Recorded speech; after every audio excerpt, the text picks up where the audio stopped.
δουλεύει σε μια αναθέτουσα αρχή που θέλει να χτίσει ένα σχολείο και έτσι προβαίνουν σε δημόσιο διαγωνισμό για την καλύτερη προσφορά. Ο διαγωνισμός ολοκληρώθηκε επιτυχώς και ανακηρύχθηκε νικητής. Η Μέρη όμως δεν γνωρίζει πως οι εταιρείες που συμμετείχαν είχαν καθορίσει τις τιμές εκ των προτέρων και έτσι μόνο φαινομενικά δόθηκαν ανταγωνιστικές προσφορές. Η αναθέτουσα αρχή αναθέτει το έργο στην εταιρεία με την φθηνότερη προσφορά, αλλά στην πραγματικότητα το πληρώνει πολύ περισσότερο από όσο αυτό στοιχίζει. Το στήσιμο των διαγωνισμών είναι παράνομο. Αυξάνει σημαντικά το κόστος σε βάρος των πολιτών και της κοινωνίας. Αν εσείς ή η επιχείρησή σας πιαστείτε να στείνετε διαγωνισμούς, θα καταδικαστείτε ακόμη και με ποινή φυλάκισης έως 2 έτη, για να μην αναφερθούμε και στη δυσφήμιση που θα ακολουθήσει.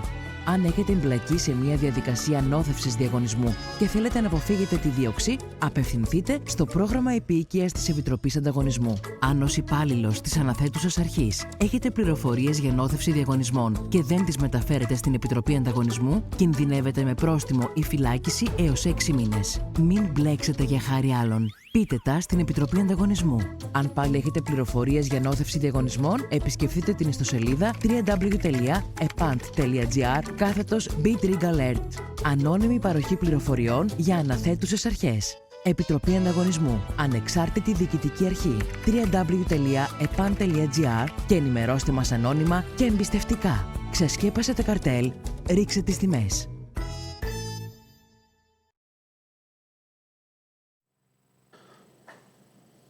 Good morning, ladies and gentlemen. My name is Ioannis Lianos. I'm the president of the andCompetition Commission. We're very pleased today to co-organize with the University of Crete a workshop on overlapping ownership and competition law. As you know, the issue of cross-ownership or common ownership is extremely important in terms of theory, but also practice. With the perspective of competition law enforcement. And definitely this is a topic that we have a lot of interest at the Hellenic Competition Commission. I remind everyone that we have co-organized with the Journal of Competition Law and Economics a conference on this topic a year and a half ago. So today actually is going to be a quite interesting event, I think. We have a number of very prominent speakers from Greece as well as abroad. And we will explore the different dimensions of the topic in 2 panels. The first one, which will start immediately, which has a title, Which Future for Overlapping Ownership and Competition Law and Policy? And the second one later today at 1:45 with the title, Specific Applications on Overlapping Ownership and Competition. During this panel, the first one, which I have the pleasure to chair, we have with us Professor José Azar, Professor, University of Navarra, and visiting professor of IESE Business School and research affiliate at the CEPR. Mr. Emmanuel Petrakis, Professor at University of Crete, Department of Economics School of Social Sciences. Mr. Martin Schmalz, Professor of Finance and Economics and Head of the Finance, Accounting Management and Economics area at the Saïd Business School, University of Oxford. And Alina, Velias, visiting lecturer at the London School of Economics. So I will start by saying a few words about the topic. As I mentioned before, we are very much interested on issues of overlapping ownership, which includes, among others, issues of cross-ownership as well as common ownership.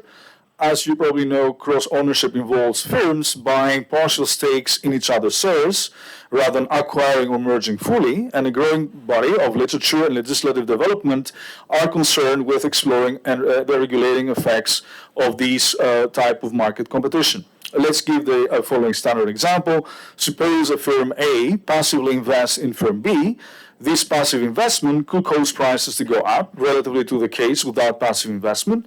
Absent passive investment, firm A will hesitate to raise the price of its brand out of fear that such an increased price, although it will increase firm's A's revenue per unit, will cause firm A to lose too many customers to firm B. However, if firm A passively invests in firm B, a price rise may become profitable. Although some of the customers may switch to firm B, firm A shares some of the firm B's profits. Hence, the competitive constraints that prevented firm A from raising the price of its product diminish when firm A, through passive investment, absorbs part of firm B's profits. So this is a classic example of cross-ownership, and in particular, there has been a quite important literature. O'Brien and Salop in 2000, building on Bresnahan and Salop of 1986, develop a conceptual framework where cross-ownership yields an anti-competitive outcome through its effect on managerial incentives. So in this framework, each firm sets its price independently and unilaterally, that is, on the assumption that its pricing decision will have no effect on the prices charged by its competitors. The key element is that the objective function of the firm's manager takes into account to what extent a firm's most powerful owners are also owners of natural competitors and vice versa. So what is interesting in this context is that the financial mechanism is purely structural. So cross-ownership links the fortunes of actual or potential competitors, producing a positive correlation among their profits. And the second reason the acquisition might diminish competition arises if the acquisition gives the firm A some degree of corporate control over the management of firm B. So these concern situations where a firm will exercise its corporate governance powers in other firms in the market to restrain this firm's competitive actions against its profits. And the financial incentive, I would say, here is more striking from the point of view of economic theory, because it suggests that the cross-ownership has a capability to distort the incentives of the firms away from competition towards maximizing a weighted sum of the owner's financial returns through the returns from the firm itself, but also through the returns from the other firms in the same market.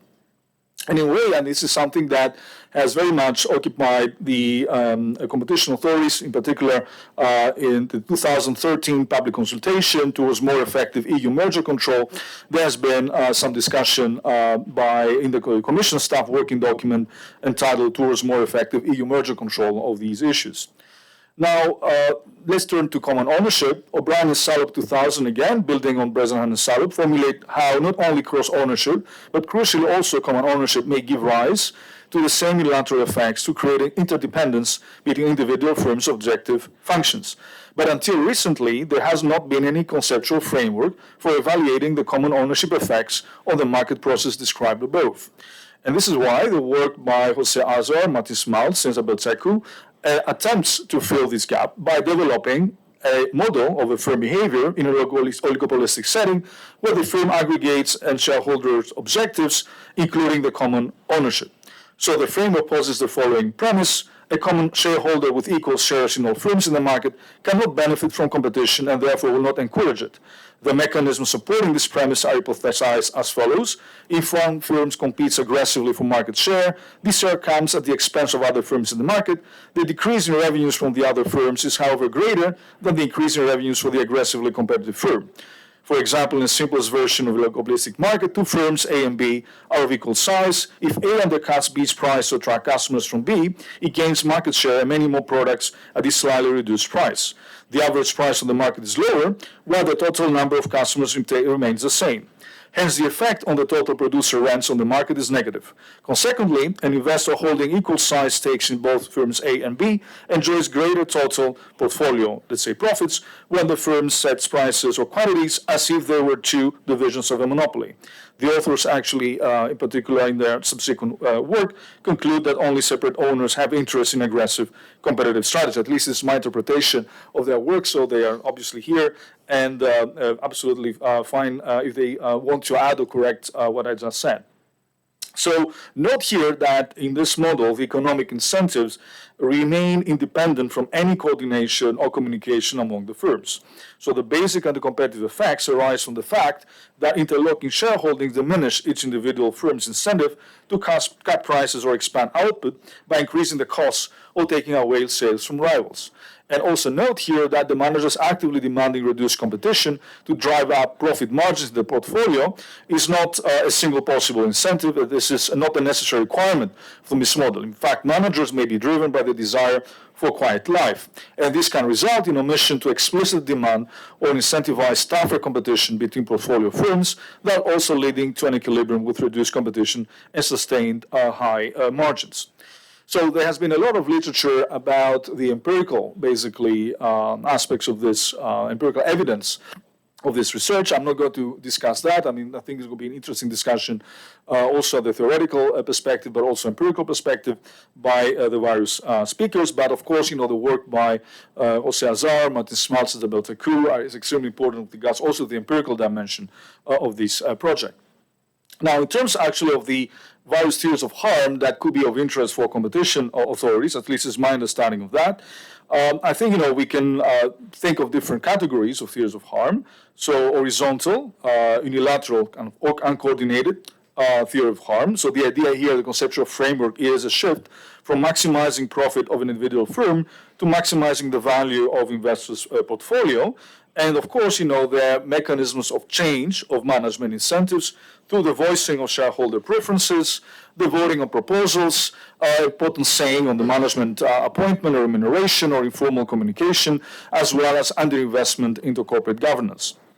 There is a possibility of a coordinated theories of horizontal, basically, common ownership, kind of tacit collusion type of theories. And here the conceptual framework defines parameters under which the collusive outcome is more attractive under the repeated interaction between the firms.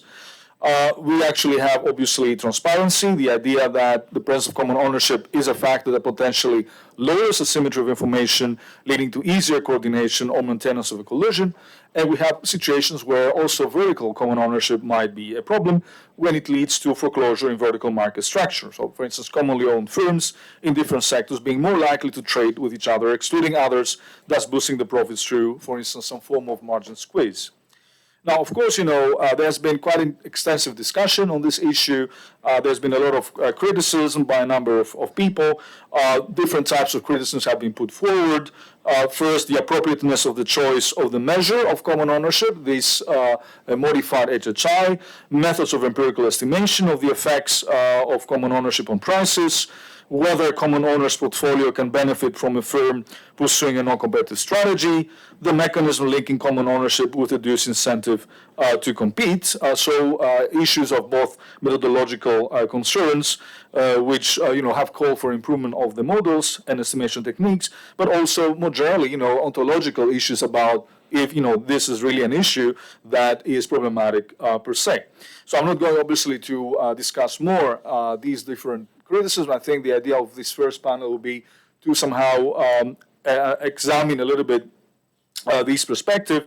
Let me just say that what is interesting here to keep in mind is these different theories of harm, and in particular the fact also that this is not just about unilateral effects. It can also be about coordinated effects, to the extent that somehow, although the current debate on common ownership has mostly focused on unilateral effects, in particular short-run unilateral effects, but the idea is also that sometimes common ownership might also lead to coordinated effects, in particular by somehow increase the likelihood of tacit collusion, increase transparency in the market, and therefore, making possible for firms to observe each other's costs or outputs directly, and therefore somehow that might lead to possible collusion, and of course, issues of structural links by the presence of the common owner in various basically markets, and in particular, institutional cross ownership of same industry might facilitate explicit forms of product-market collaboration, such as within industry joint ventures, strategic alliances, or within industry acquisitions. So, and of course, there's been some work by other scholars, Gilo, for instance, David Gilo, etc., which shows that partial cross-ownership reduces the gains from deviating from the collusive equilibrium, giving a sufficiently long-run interaction and sufficiently forward-looking players. And Anna Tzanaki, who is actually going to be present in the afternoon panel, she has done also work on these coordinated somehow effects of common ownership. And I think here it's interesting because this type of theories of common ownership may feel a gap in the law. It is pretty clear, both in the Sherman Act as well as Article 101 and the national equivalents, that conscious parallelism in itself is acceptable. So, an occurrence where one firm leads in raising the price and other firms follow without an explicit agreement is something that usually doesn't fall under the scope of the law. But from that perspective, therefore, there's a gap to fill here through theories of common ownership and through different types of ways of intervention. It could be, for instance, issues of market investigation references, or the fact that. So I think that. All right. So let's try to wait a moment because I think we have a problem of connection. So sorry for the interruption. There was a technical problem. So what I was saying is that the theory somehow, might be extremely interesting because it might show that there might be a gap in the context of the existing legislation. And of course, it's important to see how this specific theory might be integrated into different tools of enforcement than, for instance, Article 101. And a lot of discussion actually has been on merger control as well as sector inquiries and market investigation references. I'm not going to talk a lot about the vertical aspect. I mean, common ownership might also be a vertical issue. I will discuss a bit about an interesting case we had in Greece with regards to that. So in terms of welfare implications, I think what is quite interesting as well, and this is probably going to be a topic to be discussed in the afternoon panel, but I think we can touch upon that as well. Here is also the effect of common ownership on innovation. There has been some research that common ownership has a potential to foster greater innovation productivity and investment into R&D. Hen Huang, for instance, 2017, showed that institutional cross-ownership of same industry firms improves innovation productivity and operating profitability through fostering product-market coordination. And Lopez and Velias in 2017 show also that overlapping ownership through internalization of rivals' profits by firms might increase R&D, but of course the welfare effects depends on the size of the spillovers, and sufficiently large spillovers increase the output and therefore welfare, while intermediate and lower spillovers may reduce both, and there has been some literature from Anton and others on this in 2018. Now let's move a little bit to the receiving end of these series, the competition authorities, the agencies. I mean, as we know, the European Commission has engaged in the discussion of common ownership in the Dow-DuPont merger case. There was in particular an annex in the Commission's decision that was focusing on issues of common ownership. And the European Commission also published a report through the Joint Research Center of the Commission 2020 that found that there could be a reduced incentive for competing firms that share directors to compete. The concerns in that report were somehow heavily hedged, as the European Commission advised caution against interpreting the report as sufficiently evidence to justify measures against common ownership, at least in the context of the EU. Now, at the same time, of course, that this discussion was taking place, we had to intervene at the Hellenic Competition Commission with regards to the common ownership. In particular, we have considered intervention in principally, I would say, with regards to two different tools that we have. So the first tool is a market investigation tool in Article 11 of our law 3959 2011. So the purpose of this article is to create conditions for effective competition in a specific sector of the economy, rather than simply correct the anti-competitive effects of specific practices, as is the case for ex post application of competition rules. It's more of an ex ante competition type of new competition tool, I would say, equivalent to the market investigation reference in the UK. Let me start first with our first intervention, the price distribution market investigation. In November 2022, we issued a decision on a market investigation in the market for distribution of printed press in accordance with Article 11 of the law. So the press distribution market is actually a market at the level of distribution. We have an agency that has the characteristics of a quasi-natural monopoly or an essential facility, which, however, is a private agency and not regulated. And therefore, that is something that obviously, raises issues. At the same time, by itself. At the same time, this agency was mostly owned by publishers. So there was a vertical common ownership situation because, as we publishers are basically present in the market, in the other level of the market. And therefore that somehow is a combination of a quasi-natural monopoly essential facility as well as the presence in both levels of publishers. These basically led us to analyze issues of market vertical foreclosure. So we had a very interesting cooperation with José Azar on this issue. We conducted the GUPI tests showing important risks for competition with the structure at the time of the investigation. The whole investigation going on, there have been, I think, parties probably realized that there were some issues there, and we've seen a change in the shareholding structure of the agency, which happened in May 2021. As I mentioned before, the investigation started in December 2020. However, the vertical common ownership of certain publishing companies remained, while, of course, a specific shareholder, which had actually most of the shares in the distribution agency, somehow exited the specific shareholding. So that somehow probably dealt with some of the issues that we identified. Nevertheless, we found that the incentive for vertical restrictions against competitors could not be excluded in subsequent changes in the shareholding structure of the agency, while the VCOPT index that we explored and we examined did not look to the potential impact of competition through the qualitative degradation of competing publisher shareholders' publication of the press distribution agency in terms of content, number, periodicity of publications. In a way, the impact on prices due to vertical foreclosure was only one of the possible anti-competitive aspects of vertical common ownership, which, by the way, was still observed in the specific case. There was still an incentive to increase distribution costs by increasing distribution price with a view to reducing the quality of products of competing publishers and therefore weaken their competitiveness. Therefore, the Hellenic Competition Commission, through its market investigation, announced the adoption of a number of remedies. It proposed the establishment of a system for prior notification of changes in the shareholding structure of the press distribution agency. It ordered the press distribution agency to take measures for the creation of Chinese walls that will prevent the leakage of commercially sensitive information to the notifying party.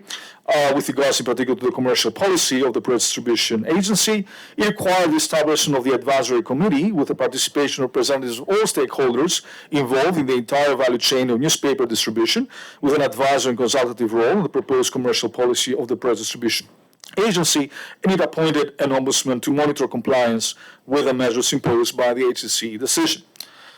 Now, the second market investigation reference that we in which we referred to the common ownership literature was our construction market investigation reference that concerned horizontal common ownership. And in August 2022, we basically published a report on the market investigation reference that we subject that report to a public consultation.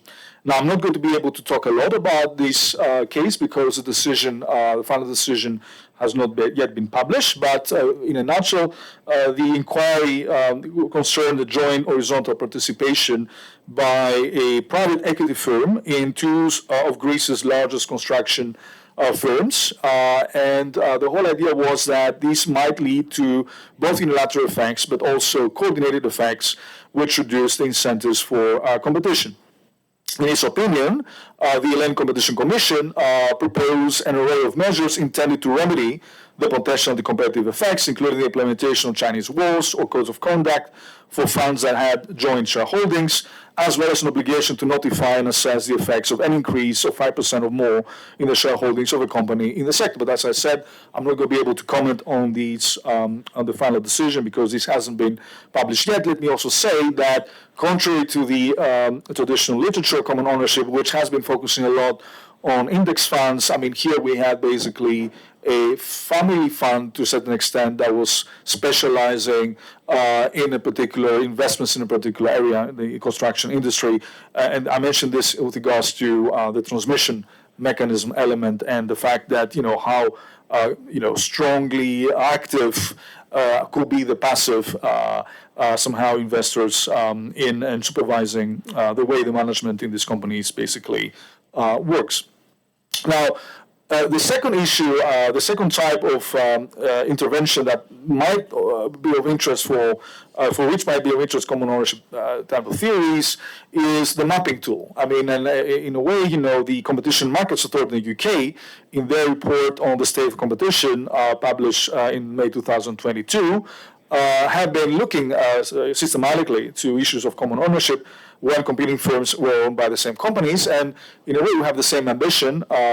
We have in our law a new provision that obliges us to provide sort of mapping, a state of competition report every 2 years to the Parliament. And one of the objectives that we have is, of course, to assess systematically common ownership in various sectors of the Greek economy. Let me also add here that in the draft DOJ FTC merger guidelines that were published a few days ago, we see a specific section, section 12, on common ownership, in particular on acquisition involving partial ownership or minority interests. I think this is quite interesting here to see that the DOJ and the FTC acknowledge that acquisitions of partial ownership or other minority interests may give the investor rights in the target firms, such as rights to appoint board members, observe board meetings, veto the firm's ability to raise capital, or impact operational decisions, or access to competitive sensitive information. And it is mentioned that the agencies have, I quote, concerns with both cross-ownership, which refers to holding a non-controlling interest in a competitor, as well as common ownership, which occurs when individual investors hold non-controlling interests in firms that have a competitive relationship that could be affected by those joint holdings. And in a way, I think it's quite interesting here to see the various theories of harm that they put forward in the guidelines. Firstly, they say a partial acquisition can lessen competition by giving the partial owner the ability to influence the competitive conduct of the target firm.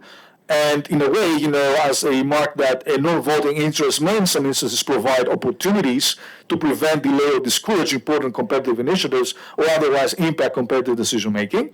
Secondly, they say that a partial acquisition can lessen competition by reducing the incentive of the acquiring firm to compete. And in particular, they note that acquiring minority position or rival might blunt the incentive of the partial owner to compete aggressively because it may profit through dividend or other revenue share even when it loses business to the rival. And thirdly, very interestingly here, because it joins a little bit the concerns that the Hellenic Competition Commission raised with regards to the horizontal common ownership in the second situation that I mentioned before, the construction industry, a partial acquisition can lessen competition by giving the acquiring firm access to non-public, competitively sensitive information from the target firm, even absent any ability to influence the conduct of the target firm. Access to competitively sensitive information can substantially lessen competition through other mechanisms. And of course, there's more detail in these draft horizontal drafts or merger guidelines for the DOJ and the FTC, which are subject to public comments, of course. I end up here by saying that this is obviously extremely important literature. It has very important implications for competition law. In a way, we very much are interested in the empirical work which concerns a specific area. I note here that there has been quite interesting recent work also by Florian Ederer as well with regards to the effects of common ownership, and Bruno Pellegrino as well. So obviously this is something that will probably be discussed by the various speakers. I've also done some empirical work with a colleague, now still at UCL, Andrew McLean, on big tech, in particular digital conglomerates, and the role of common ownership in that context. It's a paper that was very recently published in a book on corporate governance and competition law published with Cambridge University Press. In particular, we looked very closely to the role of institutional investors versus non-institutional investors in holding GAFAM shares. I mean, the big tech companies like Google, Amazon, Meta, Apple, and Microsoft. So we saw that institutional investor shareholding was, we had the figures in 2021, August 2021, 80% in Alphabet, 59% in Amazon, 59.1% in Apple, 81.4% in Facebook, 72.2% in Microsoft. So we see an important presence of institutional investors in the shareholding of big tech companies.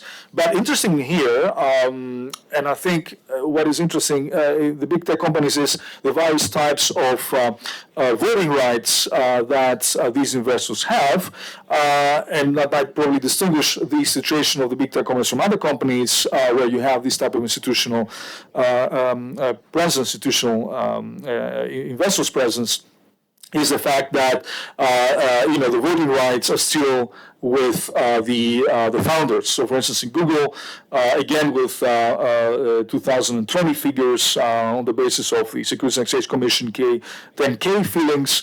For instance, in Google, Larry Page had 26.3% of voting rights, Sergey Brin 25.3%, Eric Schmidt 4.5%, and then the institutional investors like Vanguard had 3%, BlackRock 2.7%. So, and the same situation also happens in the other big tech companies.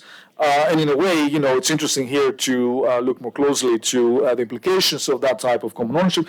A little bit, this is what we do in this paper. We look a little bit to the way this affects corporate executives' remuneration in this context, and in particular investment of these companies in either R&D or in buying back basically their shares and somehow distributing shareholders dividend issuances. So in a way, as a way to somehow understand the effect of common ownership as well on incentives to innovate.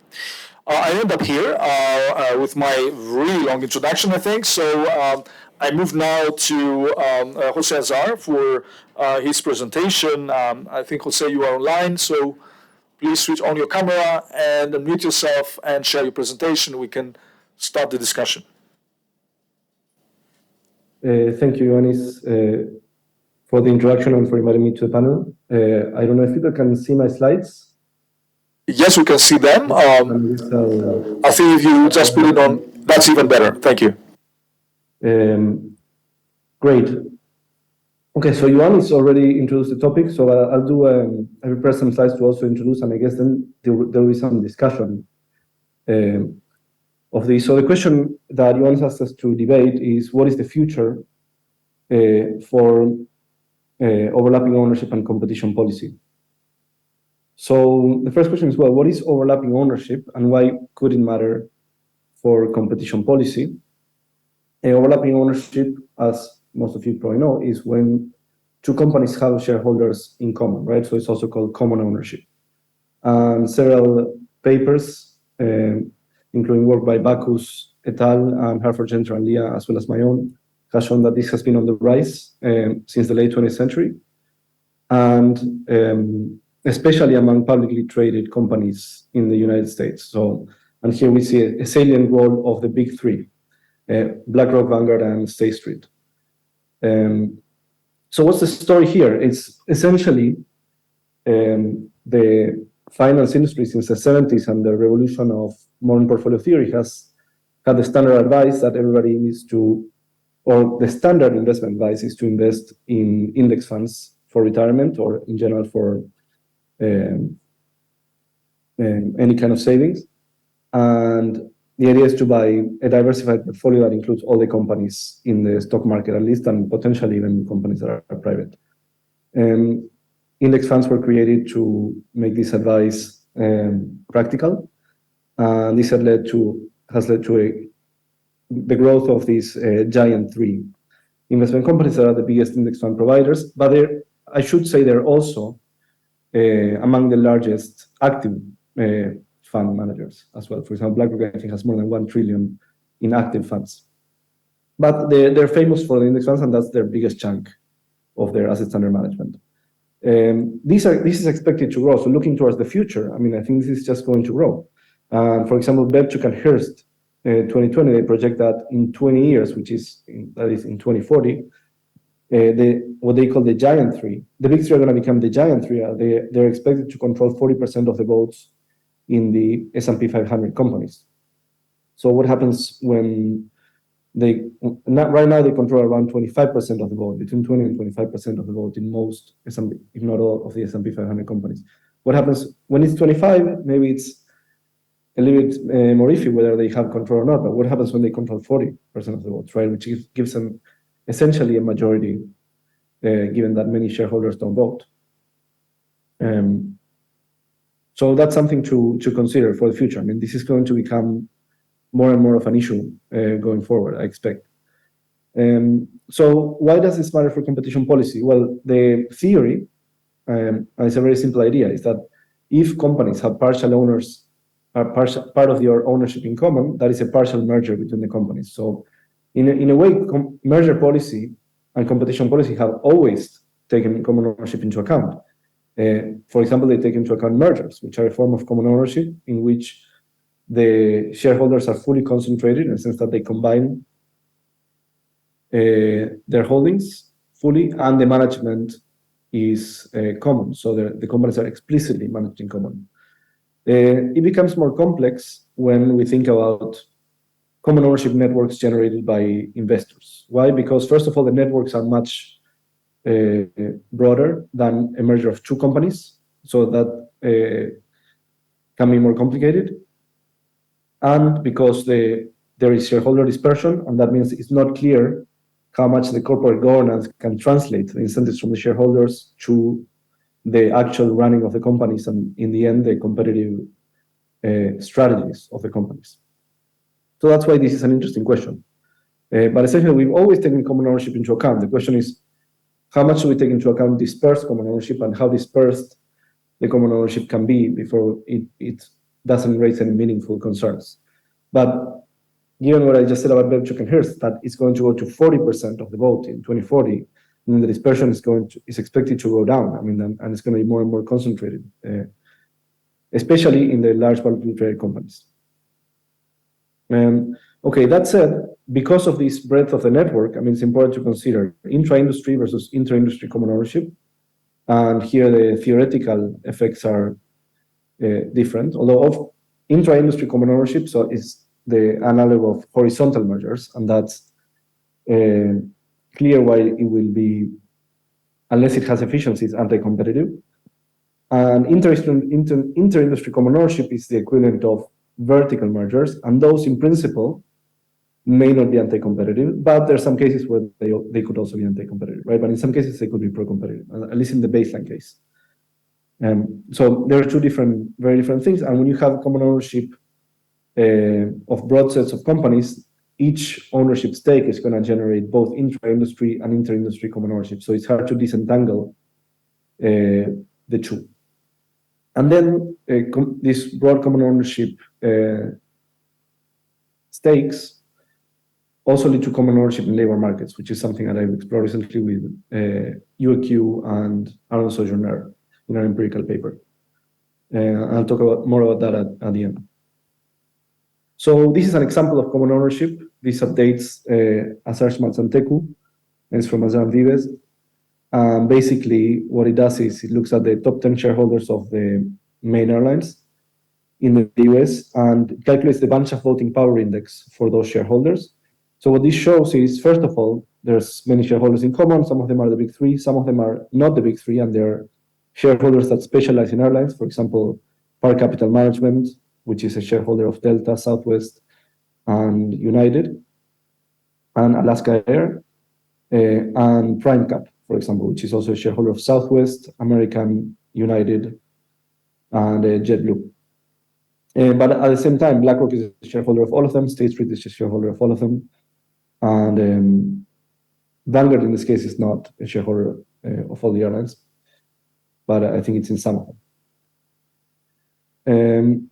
So between them, they have around 20%, let's say, in some cases more, like in JetBlue, because you have one big shareholder, that's Deutsche Lufthansa, of the votes. But this amounts to more than 20% of control. I mean, in the case of Delta, for example, it's 22% of the votes, 40% of the control. Why? Because the bigger stakes have more than proportional control to the votes once you take into account that they will tend to be pivotal in more elections.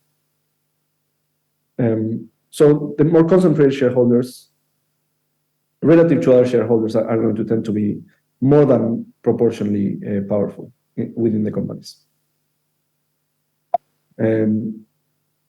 So given that you have these different types of shareholders and this diversity of shareholders among the companies, they may have different objectives.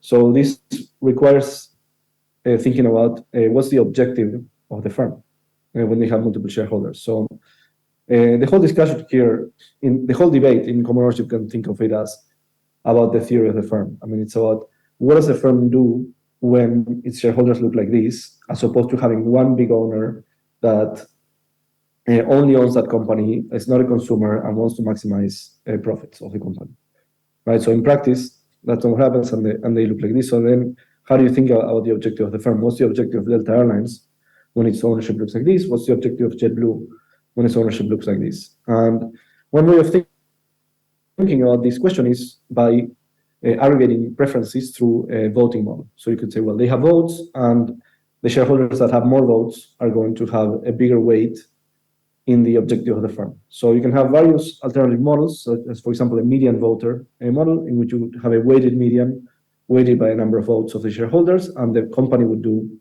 what the weighted median shareholder wants to do. This hasn't been used too much, the median voter. I mean, in a way, it's a fairly unrealistic model, because it assumes that the managers know exactly how the shareholders are going to vote. With probabilistic voting, you get the mean voter theorem, and that can microfound the O'Brien and Salop 2000 canonical common ownership models, objective function. And then you can extend the model to say, well, there could be some corporate governance frictions. That means that what the firm is going to do is not just what the shareholders want, but the managers also have power. And in that case, things get more complicated, in the sense that the firms the preferences are not just given by the shareholder portfolio. So you could say, well, maybe the managers have some incentive to also increase the profits of their own firm, or at least not to have their own firms lose money, in which case the common ownership would get diluted by some factor. So how do you measure common ownership? The main measure is the lambda, or sometimes called the kappa, which is the weight that firm J puts on the profits of firm K in its objective function relative to its own profits. This can come out of a voting model. And in the canonical model, the lambda is essentially the weighted average, weighted by control shares gamma, of the ownership shares beta, that the weighted average shareholder of firm J puts on firm K relative to what the weighted average shareholder in firm J puts in firm J. Okay, so let's say, imagine they had only one shareholder and they have 100% of firm J and 70% of firm K, then the lambda would be 0.7, right? But in practice, you don't have this, but you have essentially this, but with dispersed shareholders, and they put on average around 0.7 weight in large US publicly traded companies. And so, for example, we measure these lambdas for the airlines, and you can see that, well, American would put a weight of 0.39 on the profit, $1 of profits of Alaska relative to $1 of profits of American, and so on. And you can also measure the intra-industry lambdas, so the average lambda across that an airline puts and all the other airlines, and the average lambda that an airline puts in non-airline S&P 500 companies. With these lambdas, you can generalize measures of concentration, such as the HHIs, and upward pricing pressure, like the guppies, and this is shown by O'Brien and Salop 2000, and Brito, Osorio, Rivero, and Vasconcelos, essentially by taking the canonical models like Cournot and Bertrand with differentiated products, and changing the objective function of the firm, and redoing the algebra of these indices, but with a different objective of the firm. So you can get modified indices of concentration and upward pricing pressure that can be used for things like merger analysis, or just to quantify the anti-competitive effect of common ownership. In general, you can generalize any kind of economic analysis by generalizing the objective function of the firm to whatever you think it is, and then you can redo the analysis. For example, the models of foreclosure that Ioannis was referring to during the Hellenic Competition Commission inquiry. Right, so if you have a model of foreclosure that assumes profit maximization, you can do a similar model, but assuming that the firms maximize some weighted average of shareholder utilities instead. So some important issues to take into account in thinking about common ownership and competition policy in the future. Intra-industry versus inter-industry common ownership. I mean, the big three, and this applies to the big three versus less diversified shareholders, such as private equity and family funds. If you have a family fund that takes a couple of relatively large stakes just in two companies or in two or three companies within an industry, or let's say vertical relations that maybe imply foreclosure, that's different from the big three, which have essentially universal ownership of all the companies in the stock market, at least, and maybe some companies beyond that. In theory, it's quite different, and the overall effect on common ownership by the big three, we show empirically also, is associated with lower prices in airlines. The positive effect that we were seeing in Azar, Schmalz, and Teco was coming from the less diversified owners, such as Prime Cap and Par Capita. And then corporate governance. Basically, in the canonical model, there's no corporate governance frictions. So the objective of the firm just comes from the objectives from the shareholders, and that's it. However, in practice, when shareholders are more dispersed and managers are entrenched, that can mean that the shareholders don't affect the strategies of the firm as much as implied by the canonical model. So you need to take this into account. How active are the shareholders in the management of the firms, how dispersed they are, and how entrenched is the management. If the shareholders are extremely dispersed and they're not very active, and the managers are very entrenched, it's less likely that corporate ownership is going to have as big of an effect. So how do you take this into account? Well, you can generalize the model, as we said, the voting model, to take into account managerial entrenchment, and then you get an objective function for the firm that is like this. You have the profits of firm J plus the profits of the other firms times the lambdas times some factor tau that is below 1 that mitigates the common ownership to take into account these corporate governance frictions. And this is microfounded from some voting model. And this model nests both the profit maximization and the canonical common ownership model of O'Brien and Salop. So you have, if you have tau equals 0, if the corporate governance frictions are so big that the shareholders have essentially no say over the management of the firms, then you could have profit maximizing firms. Or you could also say, well, the managers may want to do something else, and then you have something else, whatever that is. But it's possible to get profit maximization in this model when you have very extreme corporate governance frictions and managerial entrenchment. And then when the tau is equal to 1, so when the shareholders become very powerful relative to the management, then you could get back the O'Brien and Salop as an objective function.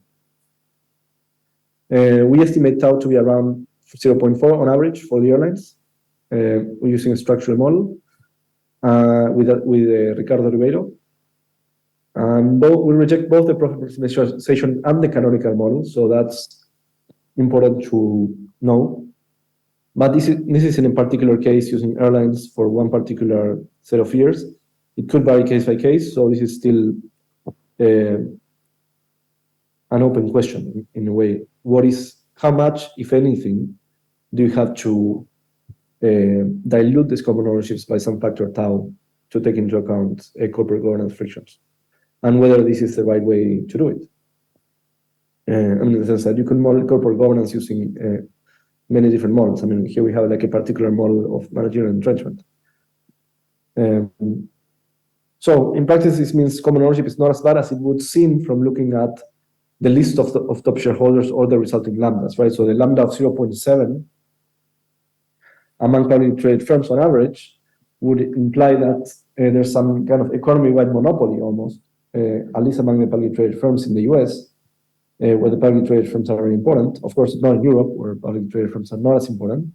But given the corporate governance frictions, still there's some hope. I mean, there's more competition than you would suggest from just looking at the fact that like the big three and a few others are so prominent in the list of top shareholders of the companies.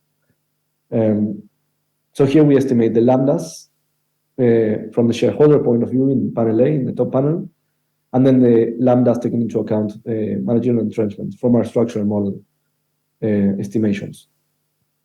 And the as we said, the lambdas, the managerial lambdas, the ones that the firm in the end ends up having its objective function, are the tau times the lambda for the shareholders, and they're about 40% of the standard lambdas. And then you also have to take into account the negative effect on prices of the inter-industry common ownership. And what we get is that the effect of the big three on prices, once you take into account partial internalization and inter-industry common ownership, is negative.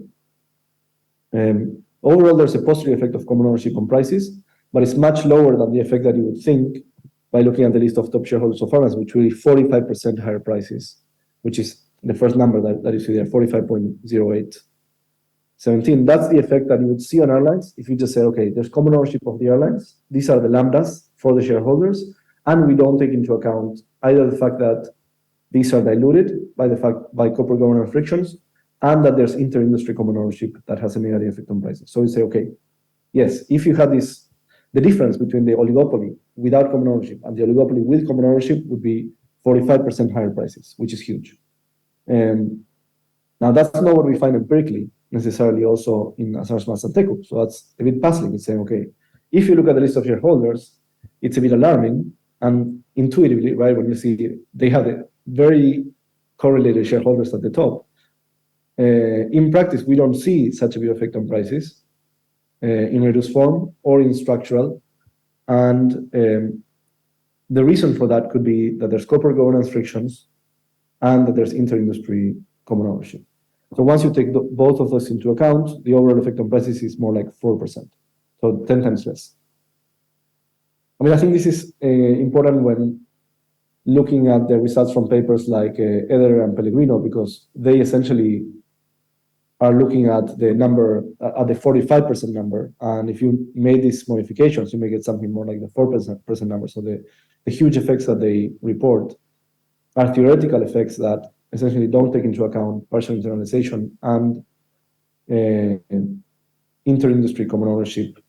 In this, they don't fully take into account inter-industry common ownership in the sense that they don't take into account that shareholders may also care about things like the CPI. I mean, they have inter-industry, but it's different from the Azar and Vives inter-industry because they assume that the shareholders only consume goods that are outside the economy. This is a bit subtle and maybe not for today's discussion, but we can discuss it later. I mean, it's a more theoretical, deep issue, although it's important. So what can competition policy do about common ownership? I think people are going to discuss this and that have been following this much more closely than I have been able to follow it in the last few months. So I'll just give a brief couple of slides on this. So you could do two things essentially to take into account competition policy on common ownership in competition policy. One would be blocking common ownership itself and say, okay, we're going to undo and basically forced to divest common ownership stakes. This is something that has been proposed, I think, by recent inquiries by the HCC. It's something that you can do maybe in the case of a family fund. It's more difficult to do in the case of the big three and especially index funds that are so entrenched with or such a big part of the way in practice our retirement system works, or at least in the US. But you could also take common ownership into account in merger review. And this is something that is much more feasible. You could say, well, when we consider how concentrated firms industries are, or what's the level of competition in the industry, or what are the facilitating factors for collusion, or things like that, you can measure common ownership and report that and say, well, we take this as an element of context in the merger review, such as, for example, the European Commission DG Comp did in 2018 with the Dow-DuPont merger. Taking common ownership into account can result in more or less anti-competitive effects. And this has been shown by Anderson Thomas, 2019, and my own work with Anna Tzanaki from 2022 in the book chapter that we wrote in the last few years on merger analysis with common ownership. I think, and it also may depend on the structure of the deal. So it brings up a lot of interesting things to look at. So it's different if you do a deal with cash versus stock, for example, because that can affect especially the connections with non-merging rivals, right? So if you have the merger can affect the connections between the merging firms, but it can also affect the level of common ownership that the firms have, that the merged firm is going to have with the non-merging rivals relative to the common ownership that the merging partners had ex ante with the non-merging rivals. So it's not trivial to do this, but in the end, it boils down, bottom line, to changing the objective function of the firm, looking at the lambdas, and so on. But then, big question in the background is everything that we talked about. I mean, what are the actual lambdas that you're supposed to use? Are you supposed to dilute them for corporate governance frictions? And how do you deal with intra-industry and inter-industry common ownership and so on? And in the end, which economic model do you have of how the set of firms that are affected by the common ownership network interact in markets? And as Ioannis pointed out, there are some mentions of common ownership and what to do in the revised FTC, in the draft for the revised FTC DOJ merger guidelines, and it will be interesting to see how this evolves. And finally, I want to talk about these common ownership in labor markets. I mean, the effect of common ownership in product markets is ambiguous because of the inter-industry effects. The effect of intra-industry common ownership and inter-industry common ownership is not ambiguous, but the effect of a given common ownership stake is ambiguous, and it could be positive or negative. And if you undo that stake, or if you're forced to divest that stake, the effect is complex. I mean, especially when there's like these large networks of intra-industry and inter-industry common ownership. The effect on labor markets is theoretically less ambiguous. And on average, we find that there's less common ownership in US labor markets than in product markets because of the importance of privately held firms in employment. They're a bigger share of employment than their share of GDP, the privately held firms. However, there are many labor markets in the US that have high levels of common ownership, although this is probably more rare in the EU. So here we have like the top labor markets by their lambdas. For example, department stores, other general merchandise stores have very large lambdas because they're dominated by publicly traded firms. And empirically, we find that an increasing common ownership reduces wages but increases employment, which is a bit puzzling if you're thinking in terms of the standard monopsony theory. However, this could happen if you have a generalized model of monopsony in which hiring intensity matters. So that's all I have for the introduction. Thank you very much. Thank you very much, José, for this really tour de force presentation of all the various issues. So let's move to Martin for his presentation. Martin, you have the floor. You can switch on your camera and untune your...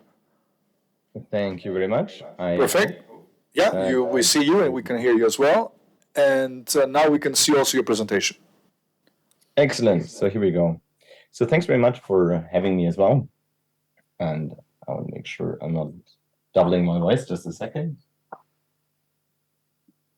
All right, now this is better.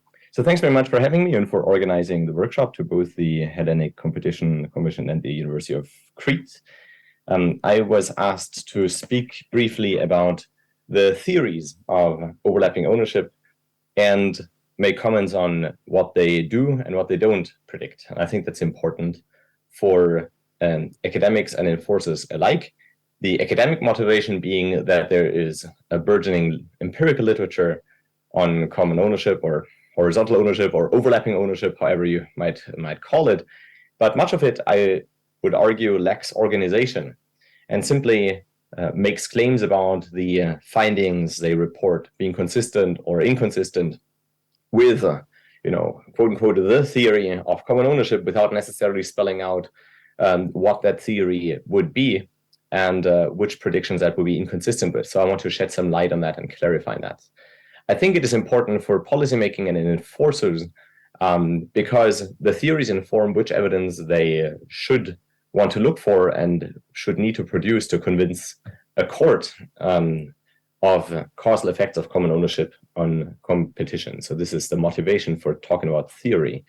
I want to point out a distinction between early theories of common ownership versus what more recent theoretical advances are predicting and what they are not predicting, and hence what enforcers should be looking for in this talk. So I want to start with what I'd call early theory, and in particular Julio Rothenberg's paper on on financial transactions costs and in industrial performance. This is a paper in which he radically proposes that managers might act in the interest of their shareholders. And the reason I'm calling this radical is because in that theory, firms would maximize the weighted sum of shareholder interests, as Ioannis and José have pointed out earlier in this session. So larger shareholders would get more weight in the firm's objective. And this is the idea that was later used by O'Brien and Salop. So really, I do think of Rothenberg as the seminal contribution on that idea. Now, the idea here is that if the most powerful shareholders have financial interests in competitors, then managers would put weight on other firms' profits and therefore compete less aggressively. And that's a huge deviation from the ubiquitous assumption in the economics literature and as well as corporate law that firms would maximize their own value. Now, look, that's not a criticism at all because it's just an assumption. It is an assumption in the literature that firms would maximize their own value. And when you look at the history of that, this assumption can only be microfounded if the firm is a price taker, and otherwise many alternative objective functions of the firm become a possibility, including the voting models that José was talking about. But what I'll point out is that there's no agency conflicts in the theory, and as José just spoke about, the question is whether that mitigates the impact of partial mergers. I'll also point out that, of course, assuming away agency conflicts would be at odds with corporate finance theories of the manager-shareholder relation. Lastly, I'll point out that a theory that assumes that managers put weight on other firms' profits tends to predict higher margins as opposed to just higher product prices. But higher margins is not a finding that is consistently found in the data, as I summarize in various reviews of the literature I wrote and that are linked on my website. Now I want to switch gears to what I'll call current theory. So specifically, I'll talk about the paper with Miguel Anton, Florian Ederer, Mireia Genet, and myself that was just published in the Journal of Political Economy by the title of Common Ownership, Competition and Top Management Incentives. What that theory says is that common owners have reduced incentives to spend resources aimed at improving firm governance or at setting managerial incentives to reduce costs more specifically. And the reason common owners have reduced incentives to engage in governance is because cost reductions in one firm are a negative externality on rivals. Okay, let me explain why that is so. Well, it is because if a firm has low costs, that firm tends to cut prices or set lower prices. It tends to increase output and steal market share from rivals, and that reduces the rivals' profits. Okay, so therefore, cost reductions are a negative externality on rivals. Now, a common owner of rivals dislikes negative externalities on rivals, and therefore underinvests in such cost-reducing good governance. So that is the theory proposed in the Journal of Political Economy. That does not take away from other reasons why some of the big common owners might have lacking incentives to engage. One is that many common owners are asset managers, and asset managers have their own conflicts of interest, as Lucian Betchuk and others have pointed out. So for many different reasons, common owners may have reduced incentives to engage to the end of reducing firms' costs. But the result is that firms in this model that do maximize their own value, and I underline that and put it in cursive here, that firms maximize their own value, but that are owned by common owners tend to set higher prices and produce less output. So that is a stark difference to the early theories on the previous page, where the firms put weight on other firms' profits. They do not maximize their own value alone, but all the weighted average of portfolio interests, and therefore product prices are higher and margins are higher. Instead, in the newer theory, the firms do maximize their own prices, but still maximize their own value, but still set higher prices and produce less output without necessarily having higher margins. Okay, so what that theory predicts is that common ownership causes higher product prices because it reduces what the literature calls productive efficiency. And that is true at the market level, right? So in this theory, prices will be lower in markets that feature mavericks. So mavericks are firms that have a large shareholder that does not own stakes in competitors. Product prices are higher in markets that feature mostly common owners. Okay, now if you're interested in the variation across industries and firms in whether the largest shareholders tend to be mavericks or common owners, I co-authored a paper with two colleagues at Oxford, Amelzadeh and Kasperk, and we make that data available on ownershipproject.com, where you can yourself play around with that and find out who the largest owners are of the largest firms in America, the largest publicly traded firms anyways.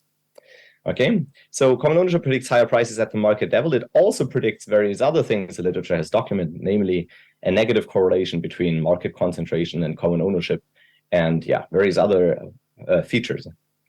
It also predicts reduced entry by competitors, although you might get more fake entry by commonly owned rivals that then don't end up competing, which I document in a new paper with Michael Xie, as well, in case that's of interest on entry. So that's what the current theory predicts.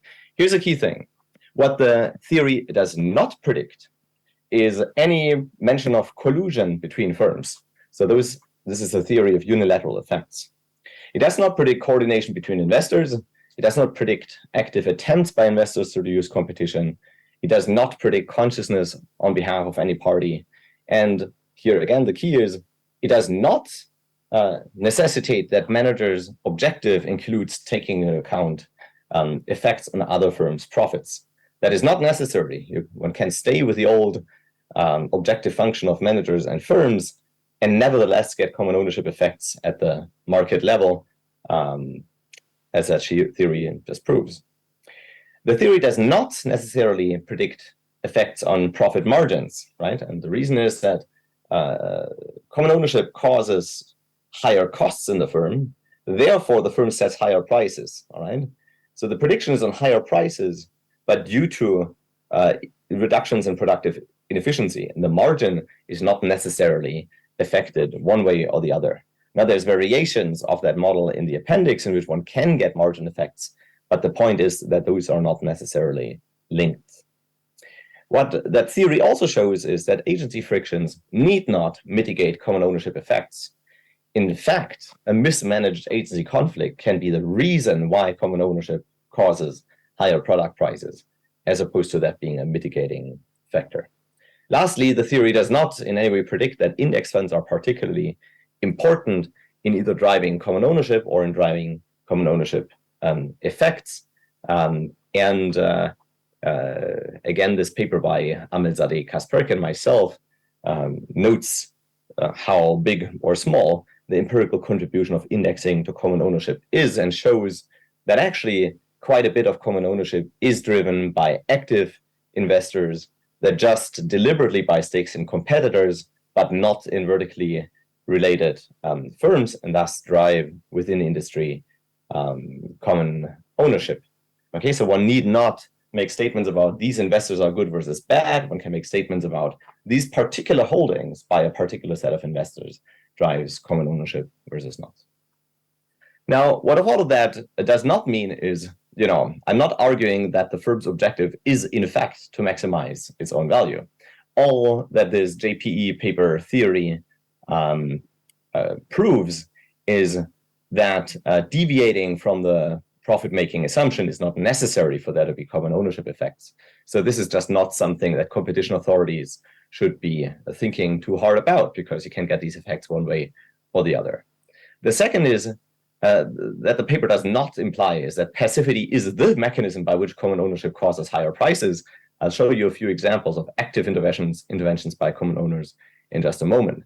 The only thing the theory does prove is that passivity is sufficient to cause these effects. Third, I'm not wanting to argue that coordinated effects don't exist. So Ioannis pointed out that this is an important direction of inquiry, and I agree with that. The only thing the paper shows is that this is not necessary to produce any of the effects the literature has produced. Lastly, the paper does not say that there are no positive effects of common ownership. Of course, there could be, and the same co-author Tim that Ioannis mentioned in his introduction has pointed out that and conducted a study of innovation under common ownership as well. So, I think that just expands the theoretically thinkable scope of theories that could drive the data.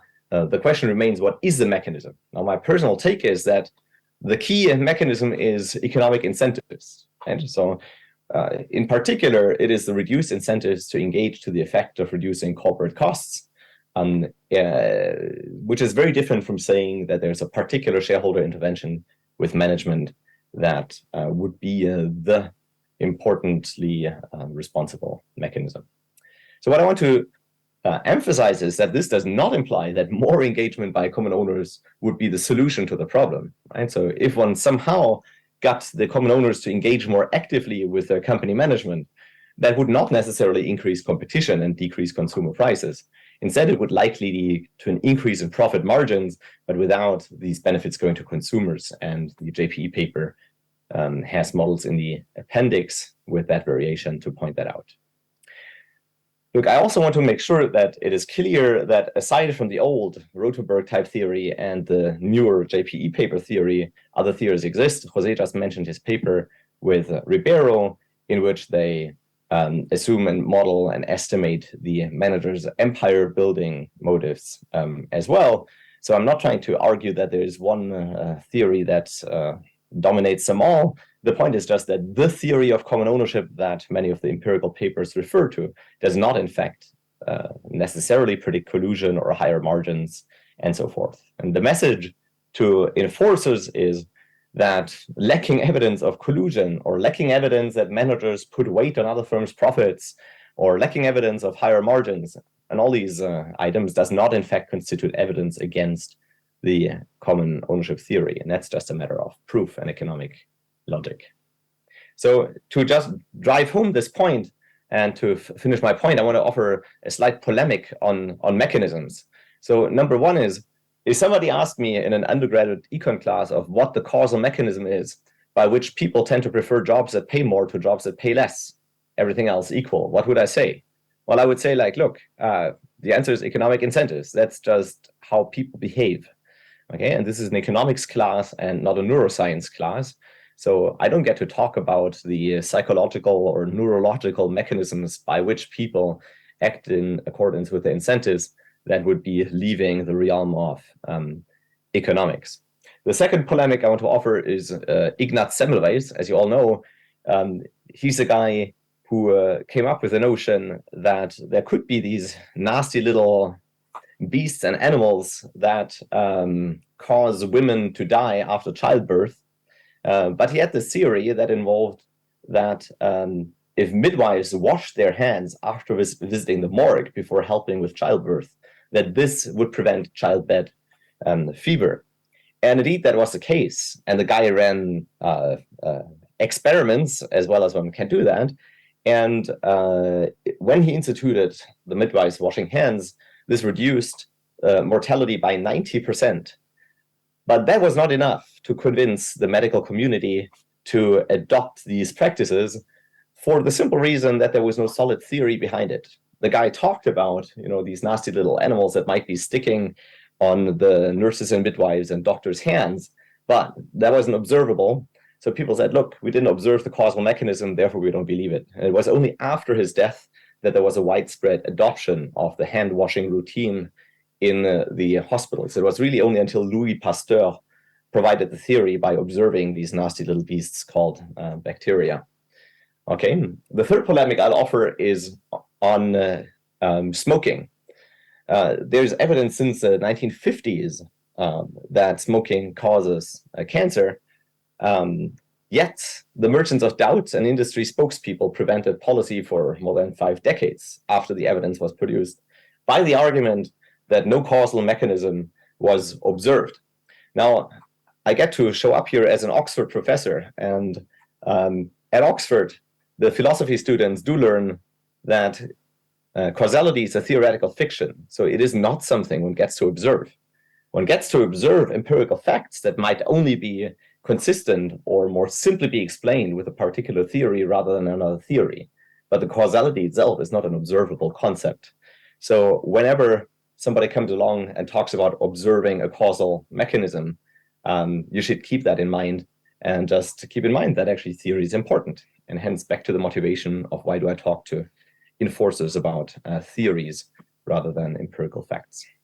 Now, all that said, what I do want to point out is that active mechanisms of common ownership exist. So there is plenty of evidence that investors actively ask firms to literally, quote, reduce output and increase their prices. And whenever I find something like that, I put that on my Martin C. Schmalz Twitter. Nathan Shakida wrote an excellent paper that's freely available on SSRM, putting together dozens of such cases.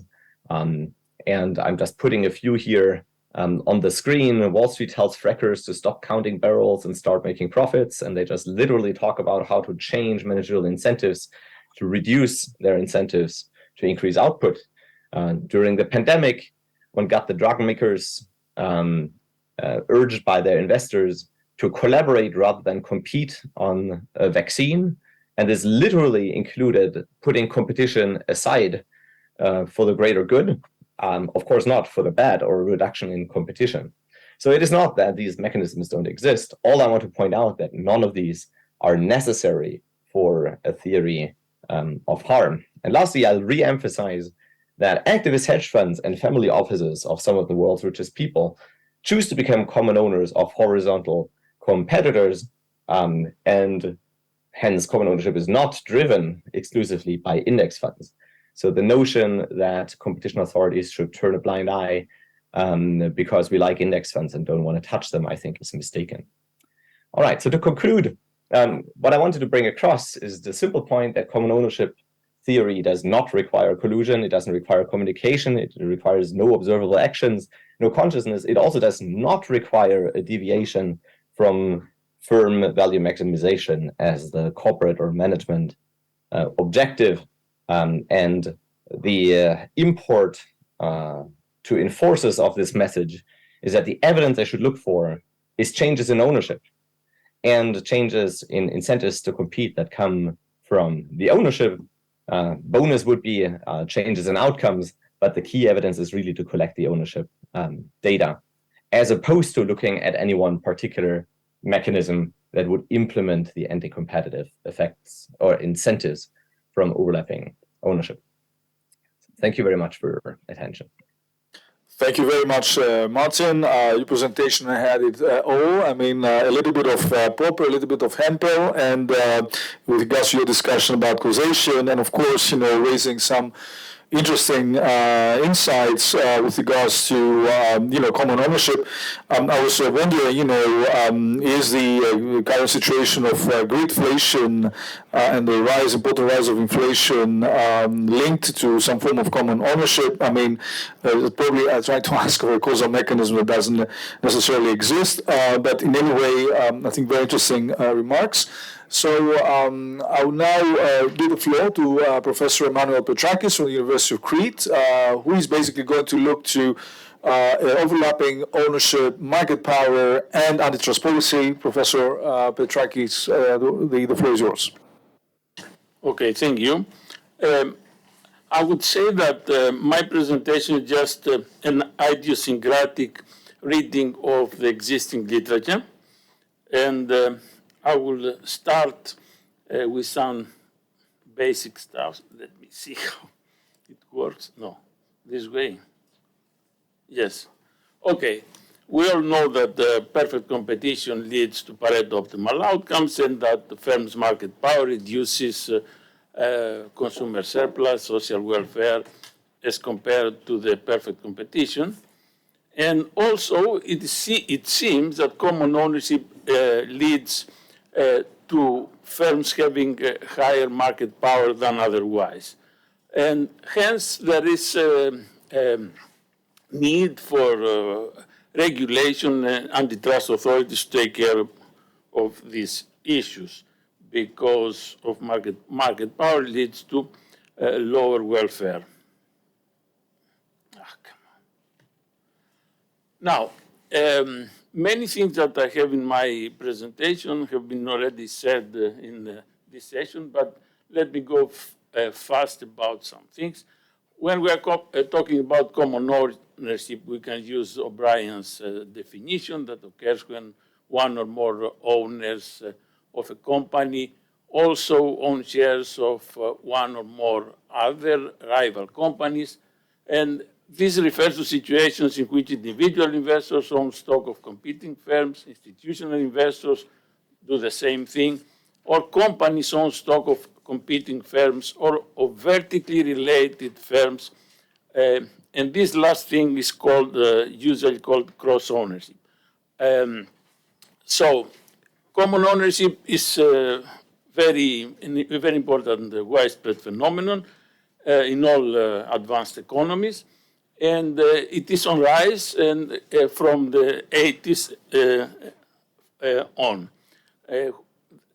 Hence, the merger guidelines should take into account how the common ownership influences the competition.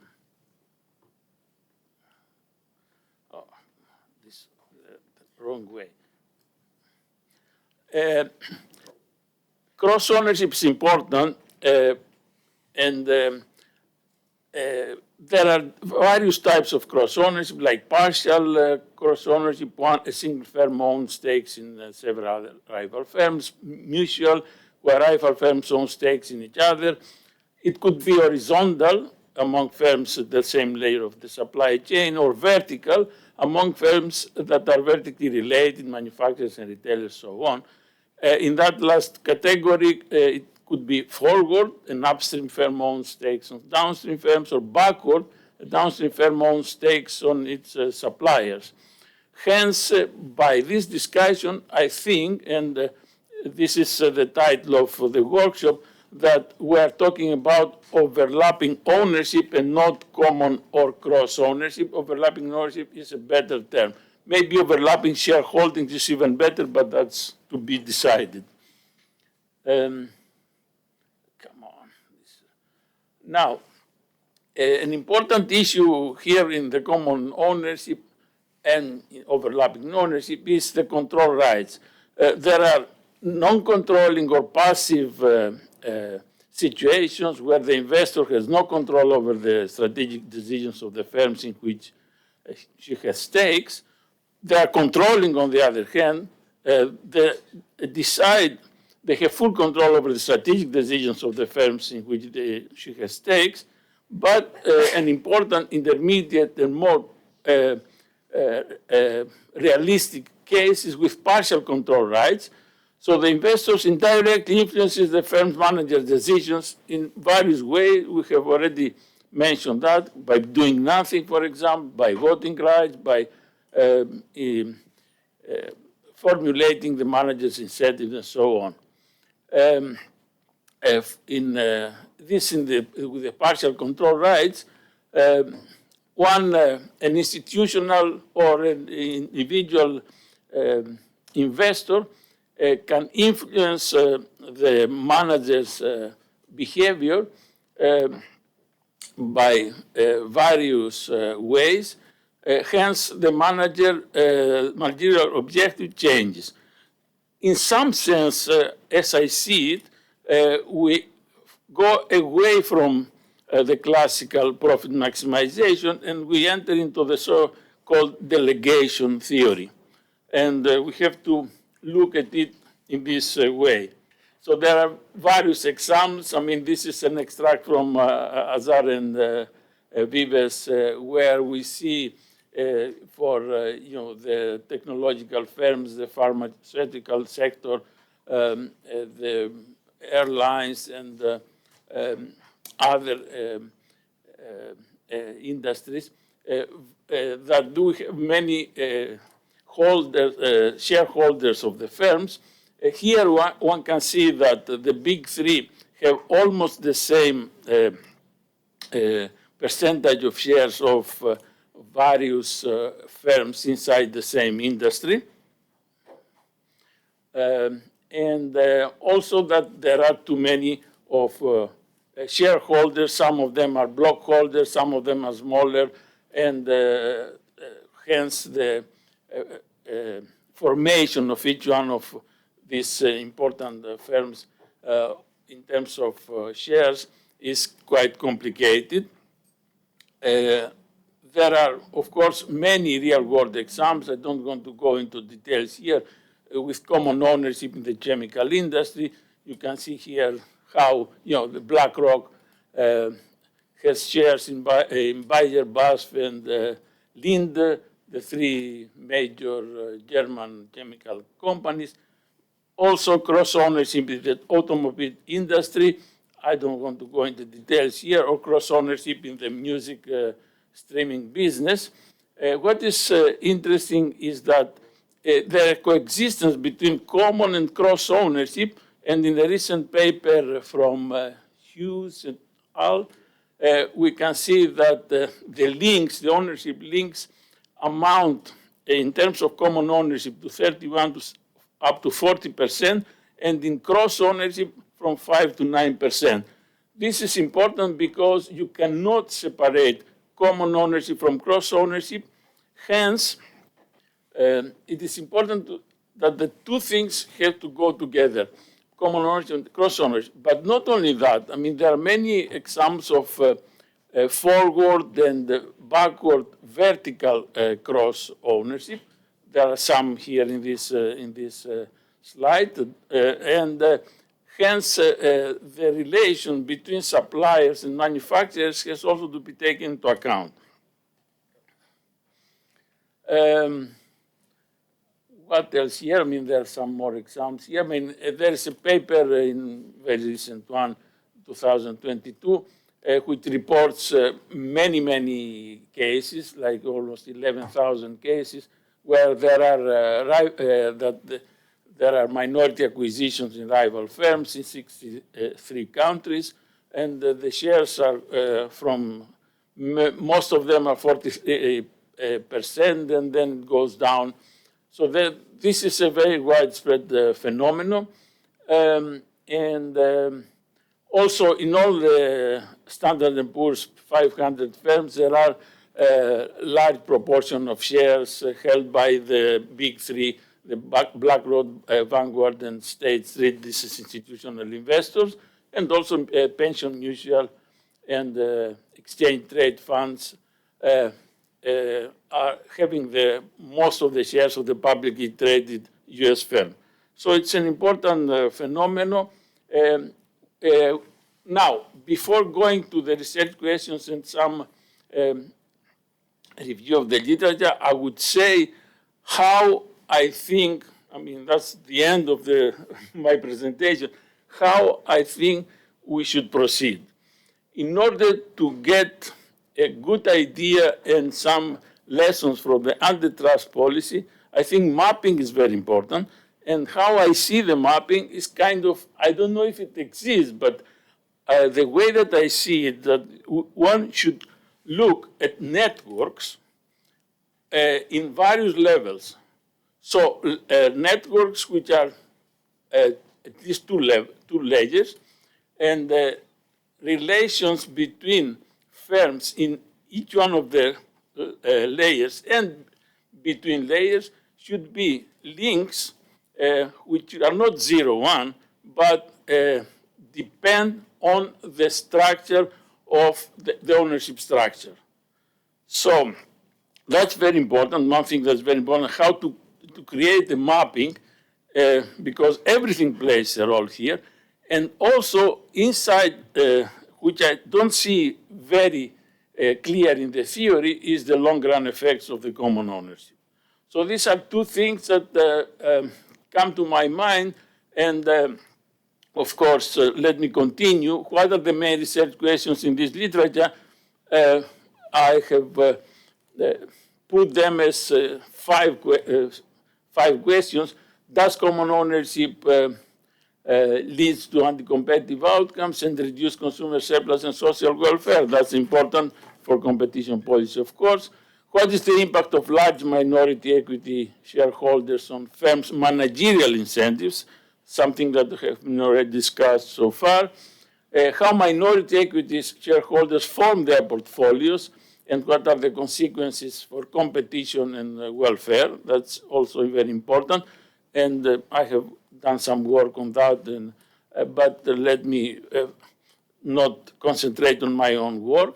Which ownership structures are stable, and why this is important for competition policy? Because suppose that the ownership structure changes due to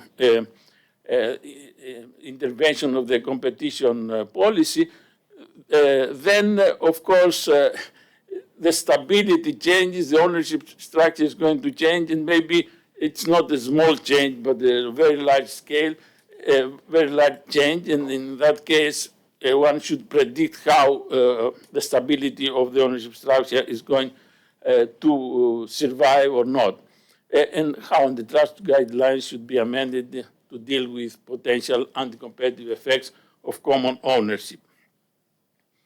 I have a very long literature review. I will try to go over these things briefly.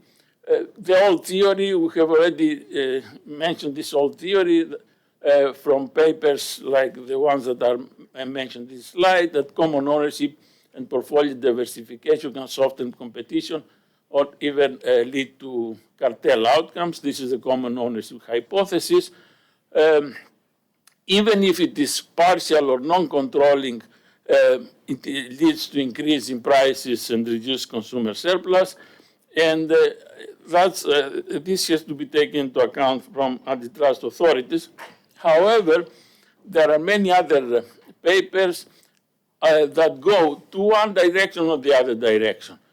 For example, what happens in infinitely repeated oligopoly games, the common ownership can facilitate collusion, or that partial common owner may lead to even monopoly pricing in a Bertrand model with asymmetric firms, or even less competitive than the monopoly outcome. However, and may also induce entry deterrence and environmental pollution.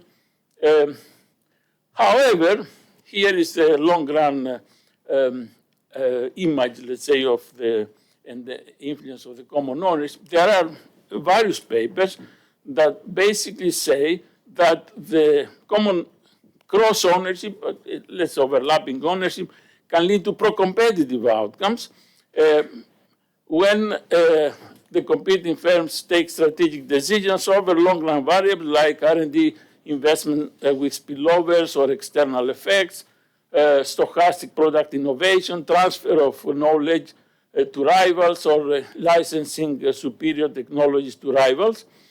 On the other hand, if we have a vertical relation with cross-ownership, then a recent paper tells us that it reduces upstream R&D, but of course it's not the only case. There are many open questions in the vertical relations.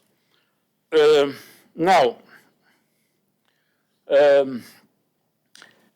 on the other hand, if we go to vertically related markets, then things are quite ambiguous in the sense that everything depends on the direction of ownership, if it is backward or forward, the control rights that competing that come along with that, if it is controlling or non-control or passive, and whether cross-ownership is mutual or partial.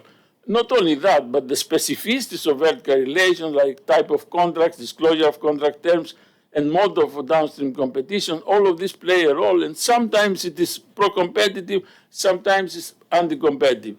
No clue what happens in that case.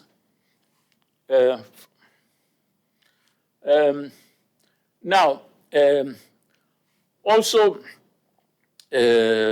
in two-tier industries, there's more literature. For example, you can see various papers here that they say that partial backward ownership is sometimes anti-competitive, inducing higher prices, entry deterrence, and market foreclosure. But there are others that they say that they don't have any effect on industry output and consumer surplus.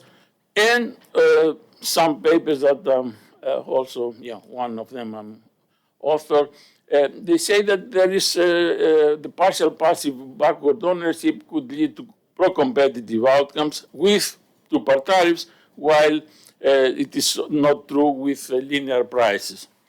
So still unclear what is going on there. There are other papers talking about passive partial forward ownership is pro-competitive, like Fluff and Fiocco and Lestage. All these papers here in this slide basically gives us an idea that sometimes this vertical partial passive ownership can lead to better competitive outcomes. Now, if we go to general equilibrium, already this has been mentioned from previous discussions. We know that everything depends on whether we look at one industry or we look at the whole economy. So in the, let's say, partial equilibrium analysis, common ownership leads to anti-competitive market outcomes. However, if you look at the multi-sector economy, common ownership can lead to pro-competitive outcomes. This is a paper from Azar and Vives, a very interesting and nice paper. And there's a condition there. If the elasticity of labor supply is high relative to elasticity of substitution among consumption goods. This also puts pressure on the competition authority because you cannot look just to one sector. You have to look at many sectors together to see how the common ownership in the whole economy, let's say, is going to influence the outcome. Here there are various empirical findings where, for example, Azar et al. Develop a generalized Herfindahl-Hirschman index and say that, find that there's strong positive correlation with the prices of fees and interest rates in the banking sector, and a similar thing in the US airline industry with the modified Herfindahl-Hirsch index, Delta index. And also the paper that has been already mentioned that, by don't pushing the managers look for their own wealth and utility, and they don't press for competition.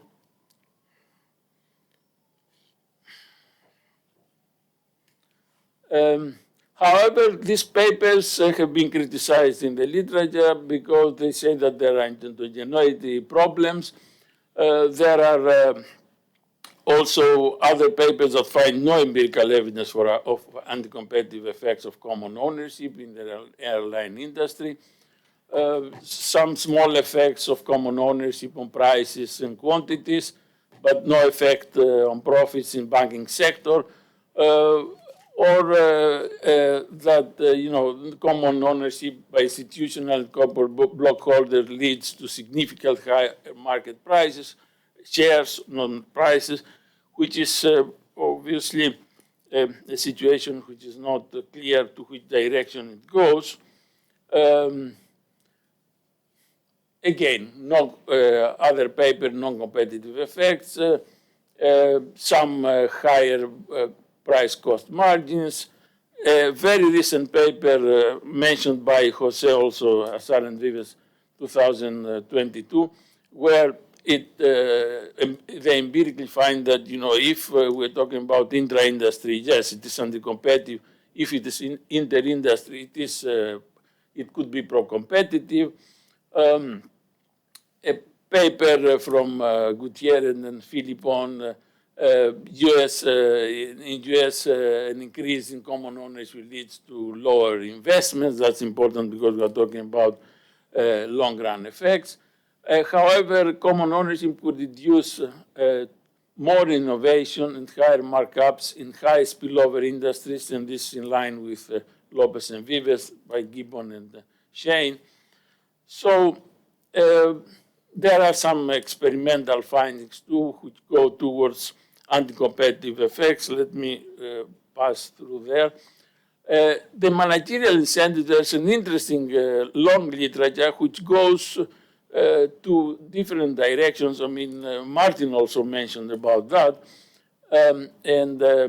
They start with Rothenberg and O'Brien, and they say that the proportional rule is the one that one should use.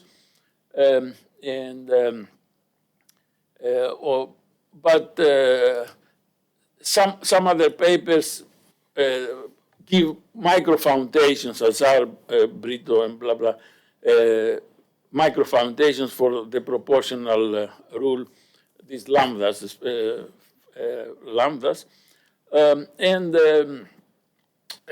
there are, however, there is empirical evidence about the proportional formulation. However, there is also there are also problems with using this proportional formulation. So some papers like Crawford and Brito et al. Suggest a modification that takes into account the normalized Banzhaf index in order to define these lambdas. But this is not the end. This is not the end of the story. Britt also mentions a different theory that leads to a specific lambdas, or Anton et al. Talks about managerial, basically, incentives. Now we have new papers like Vravosinos, who uses an alternative model of corporate control based on nice bargaining, and the very recent one by Ciappinelli, where they consider that the manager selection in shareholding meetings is a collective choice problem, one share, one vote, leading to anti-competitive outcomes. Okay, there are some papers, I don't know, I don't need to go into details about the stability of the ownership structure, and some of them, they say, you know, there's under no competition, there is no possibility to stay with keeping, you know, the rival shares. That you want to either exchange them or to sell them to institutional investors. In terms of portfolio selection, I have a paper where it says that the institutional investors have diversified portfolios, and these diversified portfolios lead to less competition. And finally, this is my last, there are some papers for antitrust policy that the increased common ownership has raised antitrust concerns and has led to some bold proposals for remedies, and also that calls for caution. And this is what I said in the beginning, that the need to properly define a global, let's say global ecosystem of firms as a multi-layer network with a question mark, of course, to address the antitrust issues. I think I will, stop here. I will not talk about my homework. But it's absolutely fantastic to have this literature review. Thank you very much, Professor Petrakis. You raise a number of issues. Actually, I would be very much interested if you post the slides on our website. I think a lot of people will be very much interested in looking to them, and in particular also to your own work, which I think is very significant in the field. A very mixed picture story. But actually, you raised at some point this issue about if we look to broader effects than just price or even innovation, And in particular, at some point you mentioned about environmental effects, and I mean, we all know the role that some of these index banks have in promoting, the ESG criteria in terms of environmental sustainability.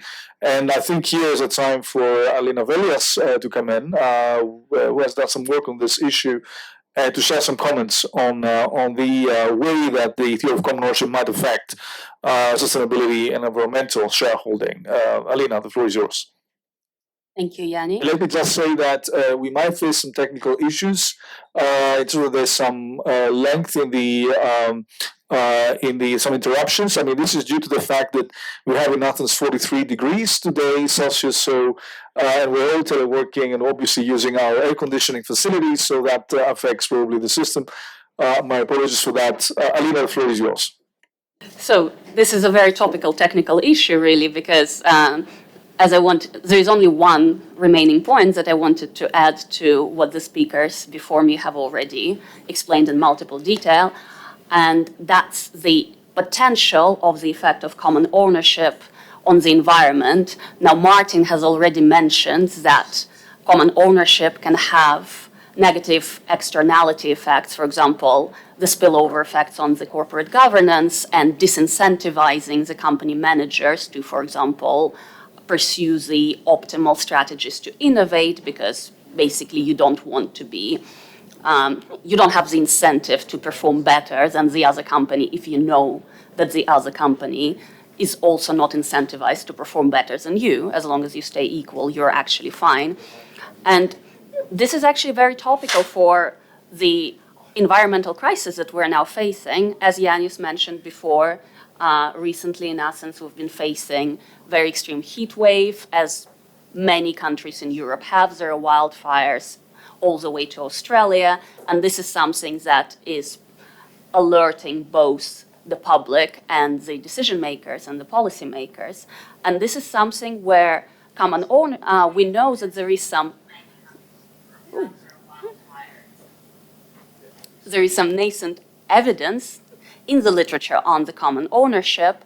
It is actually coming from Japan. The authors that probably our colleagues know, Hirose and Matsumuna, they state that, as we know from the standard economic theory, one way that common ownership can positively impact, for example, the carbon emissions, would be, well, any oligopolistic collusion actually reduces the output. So reducing the output would subsequently reduce the carbon emissions. However, we know that if we calculate the total welfare impact, that is not necessarily beneficial for the whole society. Now, what are the secondary effects of the common ownership on the carbon emissions? Well, the two authors look at this, and what they find is that in small degrees of common ownership, it can be associated with stimulating emissions abatement. However, in large degrees of common ownership, this is actually associated with much lower emissions abatement. So, as I said, it's a very recent literature, but it's very good to flag that people are looking into these issues. Also, there is some evidence from the collaboration between the Turkish University and the Netherlands that shows that higher degree of common ownership is associated with reduced environmental disclosures as well.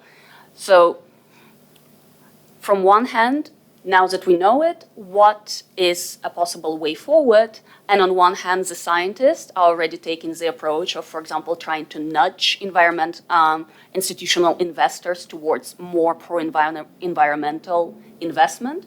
However, it doesn't mean that the policymakers do not have the responsibility to take the action too, and perhaps policymakers have more often instruments to influence the institutional investors.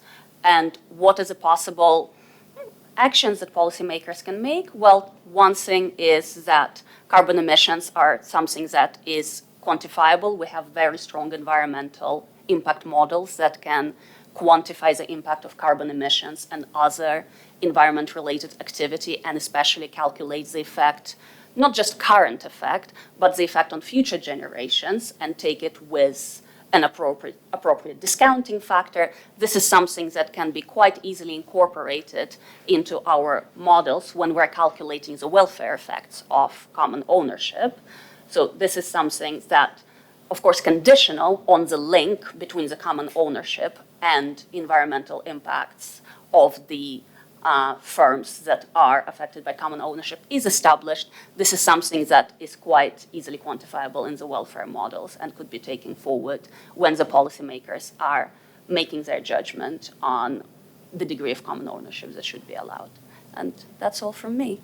Well, thank you very much, Alina, first for the very interesting presentation, presenting us a little bit the broader social costs of common ownership. We have been focusing, competition authorities so far on, the price parameter of competition or the innovation parameter of competition, but let's not forget that sustainability is also a parameter of competition. And by the way, we have it now in paragraph 12 of the draft market definition notice of the European Commission is indicated as a parameter of competition. So therefore, it's something we need to take into account. And the fact that you showed that, common ownership, like high degrees of common ownership, might possibly lead to less performant sustainability kind of effects, and therefore, because usually we think about sustainability, at least the discussion has been a lot on sustainability as a possible shield to competition enforcement, while here you're indicating that it might be also a sword for competition enforcement in the sense that it affects sustainability. So what I would like is, I think we're already past the time now, but I really want to get the the final word by each of you.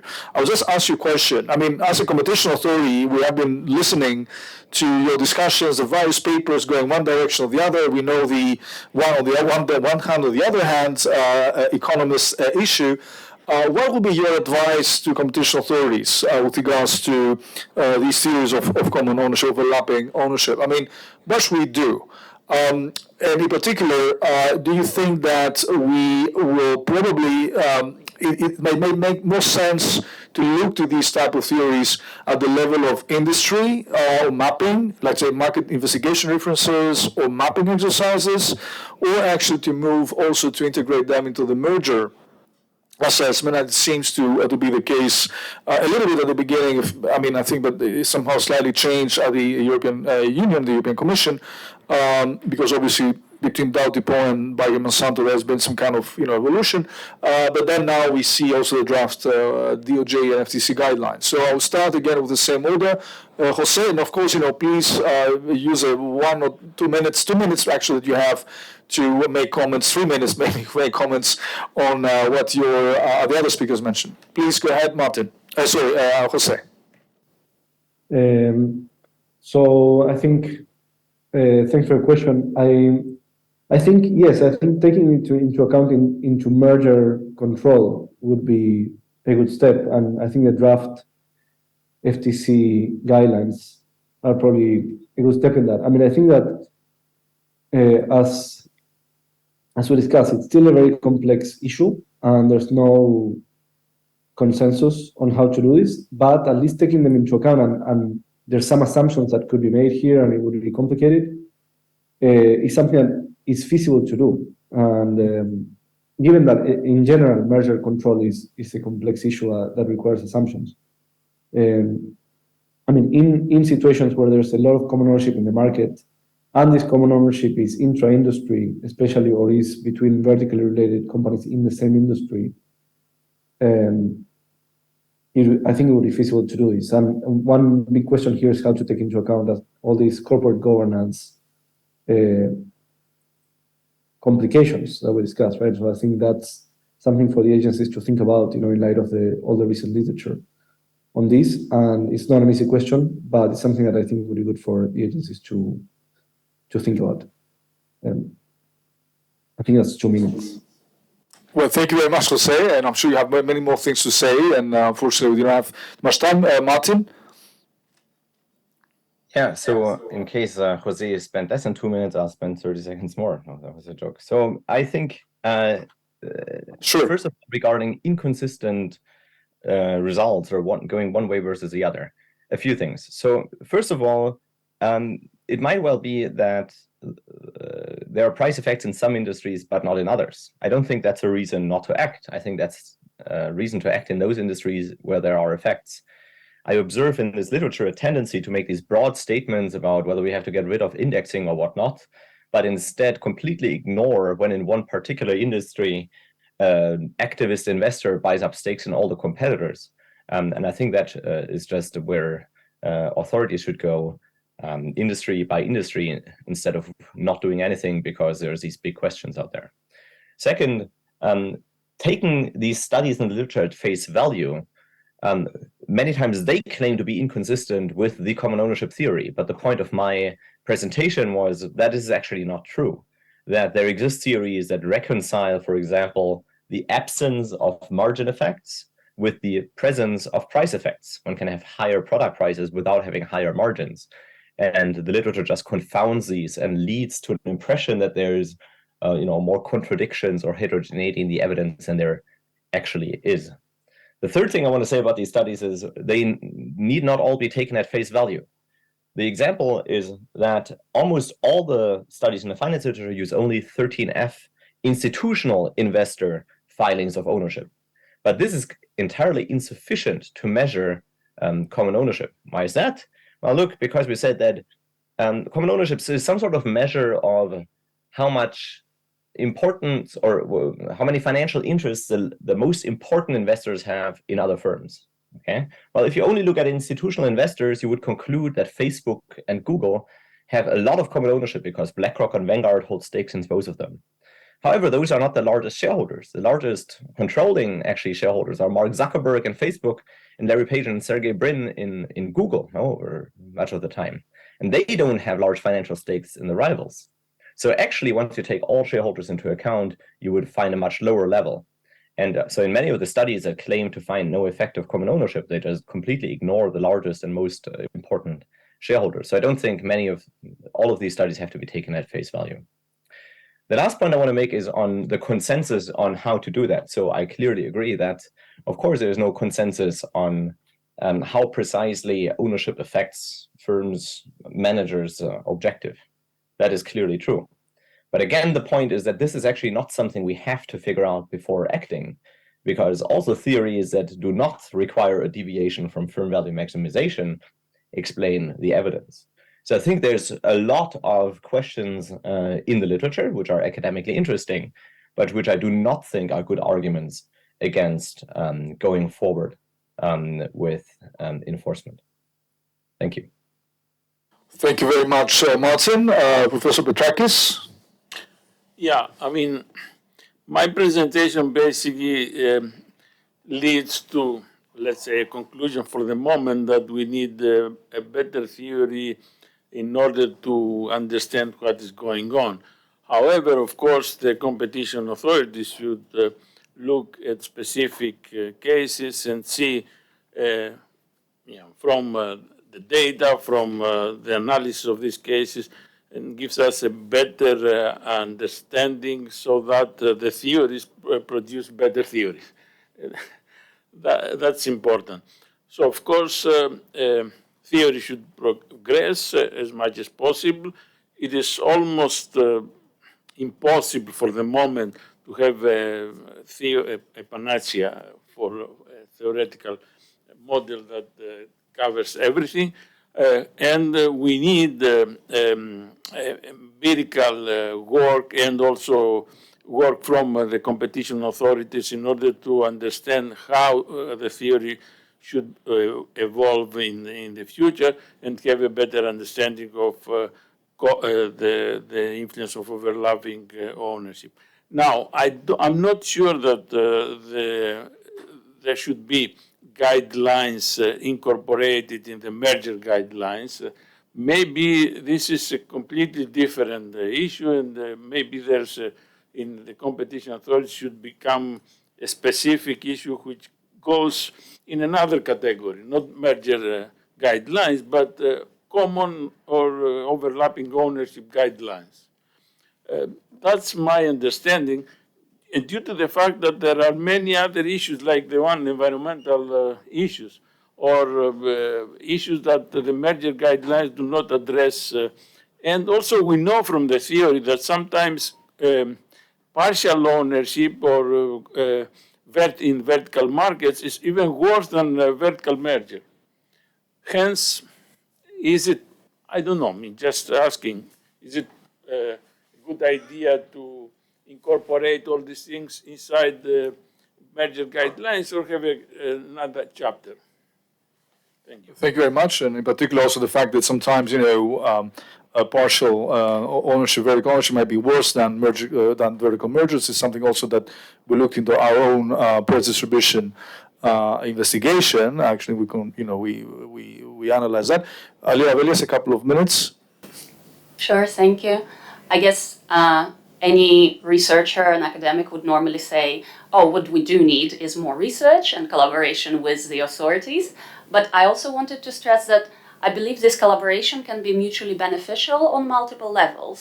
So on one hand, yes, we can further the understanding of the topic, but I believe that also by collaborating with the authorities, especially competition authorities, one thing that is beneficial for the authority is that even if the exercises are not intrusive for the market, and ideally they wouldn't be too intrusive to the market, but when the authority works with the companies in the market and collects some data and does some mapping, what it does that is also quite valuable is sends a signal that, okay, this is what competition authorities currently care about and will continue caring more about going forward.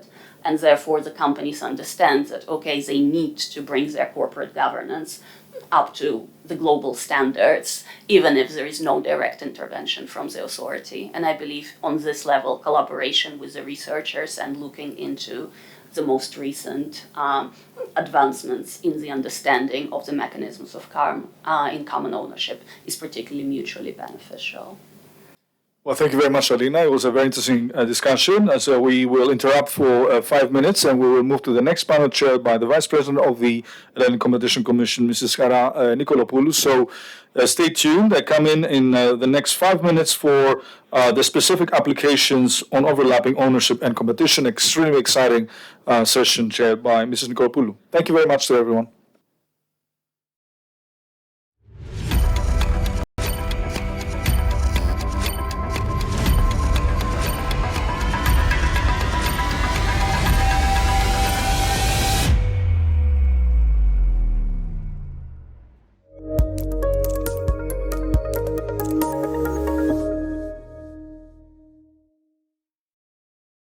Η Μέρη δουλεύει σε μια αναθέτουσα αρχή που θέλει να χτίσει ένα σχολείο και έτσι προβαίνουν σε δημόσιο διαγωνισμό για την καλύτερη προσφορά.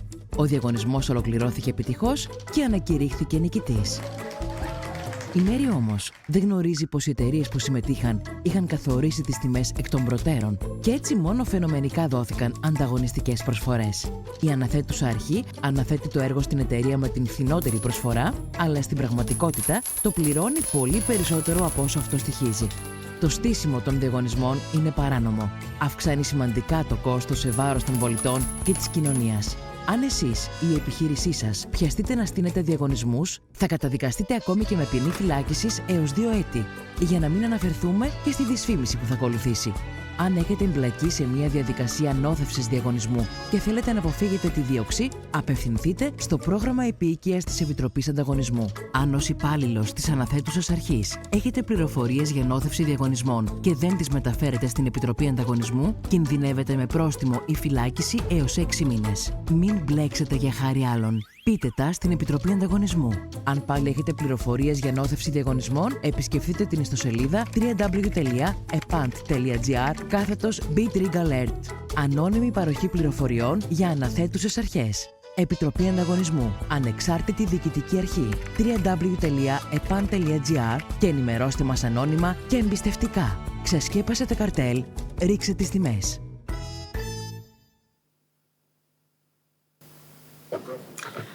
Okay, hello and welcome to the second panel of our workshop on overlapping ownership and competition. I'd like to welcome my fellow panelists and I'd like to start with Professor Dimitrios Zormpas, who is with us. He's an assistant professor at the University of Crete, the Department of Economics at the School of Social Sciences. He has already written on common ownership, about the dynamics of preemptive and follower investments with overlapping ownership, on strategic capacity investment with overlapping ownership. And he is here to talk to us today about overlapping ownership and aggressive leaders. So welcome, Professor. The floor is yours. So hello, everybody. I am Dimitrios Zormpas. I'm an assistant professor in the Department of Economics in the University of Crete. It's a great pleasure for me to be in this workshop, to participate in this second session. I have already learned a lot from the people in the first session through their work, but also through their speeches early on, and hopefully I will be able to contribute something to it. As already the chair have said, my work has to do with investments, particularly market entry, but the focus is really on behavior of incumbent firms, leaders instead of followers, the behavior of which has already been studied extensively. So the title of this talk is Overlapping Ownership and Aggressive Leaders, and let's see what this means actually. So as it's already clear, overlapping ownership is a pervasive phenomenon. This is obvious from the first session. We also already know that there is theoretical and empirical evidence regarding software product market competition. And in fact, personally, I have learned a lot from your first conference like 2 or 3 years ago about this topic.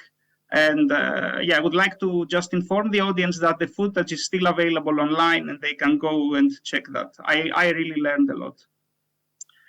Now, regarding investments and overlapping ownership, so basically, so far the literature has shown that firms might internalize rival values, leading to anti-competitive behavior, but we do have pro-competitive effects. So I will make a quick reference to some of the papers that really shaped my understanding of this literature strand. So I will start with the paper by Lee and co-authors in 2015.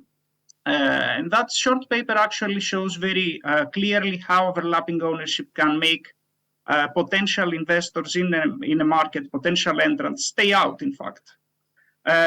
Of course, there is also the paper by Lopez and Vives, a paper that previous contributors to this workshop have discussed, or in any case referred to, and they develop the idea that with overlapping ownership and R&D spillovers, we might have synergies important for consumer, for welfare and consumer surplus. So positive effects do exist there. Now, there is a paper which presents empirical evidence by Newham, Seldeslachts, and Banal-Estagnol, and these authors, in fact, study the pharmaceutical market. In fact, they show evidence that generic entrants might choose not to enter a market if overlapping ownership arrangements exist. So this perhaps is empirical evidence that bolsters or contributes to the analysis already presented by Lee and co-authors.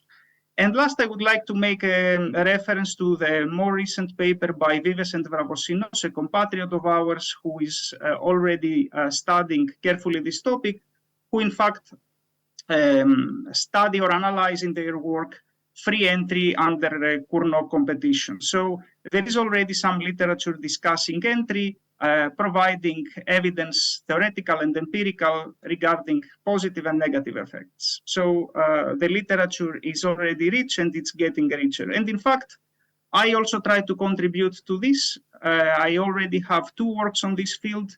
One is published, the other one is a working paper. I co-authored both with Richard Rubel from Lyon Business School in France. And basically the main takeaway of these 2 works is that welfare may increase if software followers drive leaders to be aggressive enough. So I think it's pretty clear already that, okay, followers might be softer, might be less competitive because of this phenomenon. And what we argue here is that one needs to take a look at how this affects firms that are already active in a market as incumbents or as leaders, in fact. And I will try to develop a bit this idea using a standard entry deterrence framework with 2 firms. I will not focus on math, but I will try to communicate again the economics a little bit. So let's think about a two-firm industry where these two firms sequentially choose capacity. So basically, I choose how big my plant will be, and you choose how big your plant will be. We face a linear demand. There are no variable costs, and we assume also in this simple model that there is a fixed cost of entry, which is positive. And in this very, very simple model, one can easily show that, in fact, without overlapping ownership, so basically when I care only about my profits, I tend to accommodate my competitor, and eventually in this kind of setup, we would have two firms present in the market and basically operating under a duopoly. Now, what matters here is that if we allow for overlapping ownership arrangements, so if we update the objective function of the firms, allowing them to assign a positive weight to the other firm's profits, or this lambda that José Azar has already discussed a bit, then in that case, one can easily show that we can have a strategic shift for the leader firm who can, in fact, keep the other firm out of the market, the potential follower, by investing a lot. So by increasing my capacity, I just keep you out of the market and I operate in a monopoly. Now, the point is that this strategic shift can prove to be positive under certain conditions for consumers, and this table basically attempts to communicate this idea. So for a specific entry cost for a follower, so this 0.0025, we have this table which basically has 3 lines, and each line corresponds to what happens for different levels of lambda. So we see, for instance, that if there are no overlapping ownership arrangements, we should expect a leader who builds 0.5 units of capacity, a follower who builds 0.25 units of capacity, and we can accordingly compute the consumer surplus and the welfare. But if we allow a 10% lambda, so basically mutual 10% stakes, we can see that the leader chooses to overinvest in capacity, and this eventually keeps the follower out of the market. So we have a monopoly, which at first sight is bad, but at the same time, we see that for the leader to adopt this new strategy, it requires a huge increase in capacity, which eventually implies a positive effect on consumer surplus and also on welfare. Of course, this does not mean that higher and higher levels of lambda have the same effect. So we see, for instance, with lambda 20%, a capacity equal to 0.75 is enough for our leader to keep the follower out of the market. And this takes us back to the benchmark case with respect to consumer surplus and also in terms of welfare. So basically, the idea here is that, yes, the followers are less aggressive, they are less competitive. This is definitely bad, but can we identify conditions under which this is internalized by leaders who, in fact, accounting for this, they become more aggressive to the benefit of the consumer? So this is the question we're trying to discuss. In fact, in the paper, we try to be a bit more general than that. So instead of just one level of F, we discuss more generally combinations of lambda and the entry cost for the follower. So here you can see a graph which basically plots on the vertical axis the degree of internalization and on the horizontal axis normalization of this entry cost, where we can identify exactly the combinations of lambda and F that result in a strategic shift for the leader. And in fact, a strategic shift that can be good for the consumers, exactly because there is this behavior in terms of the adoption of higher capacity. Now, in the paper, particularly in the second paper, we are trying to develop this idea a little bit more. Particularly, we are trying to discuss endogenous roles. So we study how the firms behave when their roles, leader and follower, are not predetermined, but firms fight for leadership. And in order to do that, we adopt a stochastic and dynamic framework. So we basically have the same linear demand, but it is multiplied by an exogenous shock, which evolves over time following this geometric Brownian motion with drift mu and volatility sigma, which allows us basically, again, to model ups and downs in the demand over time. And in this stochastic and dynamic framework, we study how in an initially empty market, we have a leader first and a follower second, who choose when to invest and how much to invest. And as you might imagine, the two choices are interlinked in the sense that okay, as a leader, I want to invest a lot in order to keep my follower out of the market, but investing a lot is expensive, so I don't want to do that. And at the same time, I'm worried that perhaps my competitor will become the leader and will basically win the preemption race. So there is this interplay of strategic effects regarding timing and capacity that we are trying to untangle and discuss. And basically in the paper, we show how in equilibrium, one firm invests as a leader, the other one invests as a follower, internalizing the leader's choice, and how in fact this interplay works. So I will not pay more attention to that. I will not spend more time on this. I will just go right away to the takeaways. So what one can learn from this literature strand. Basically, the main point is, of course, that internalization has several adverse effects on follower. This is not our finding. This is, in fact, something that has been known at least since the paper by Lee and co-authors. So we know that followers are behave in an anti-competitive manner. What we add here is the capacity and timing side of the problem. So we show that it's not only that I invest later, but I also invest less as a follower. We also show that there is this positive effect on ex-ante competition. So if I am a leader and I know that by investing first, I will face a less competitive follower, then this makes me race more for leadership, so fight harder for leadership, and this can potentially be good for consumers. And all in all, what is important here is, again, that we have diverse and potentially positive strategic effects, but they do not depend on R&D spillovers, for instance, which is a standard mechanism in this literature to model synergies. Here, we don't have synergies. We are merely modeling the strategic behavior of the firms. And now comes the perhaps most important bullet in this presentation. Why is this presentation interesting for the Hellenic Competition Commission? So what are the normative implications? And we basically argue that if there is evidence of delayed or deter entry, like in the paper, for instance, by Newham, Seldeslachts, and Banal-Estagnol, where they show that, in fact, generic entrants choose potentially not to enter the market, so have fewer of them, then we argue that one should check how this behavior affects firms already producing in the market, so the brand firms, basically.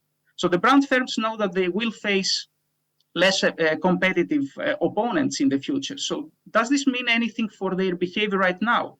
Is this potentially good for the consumers? And if yes, under what conditions?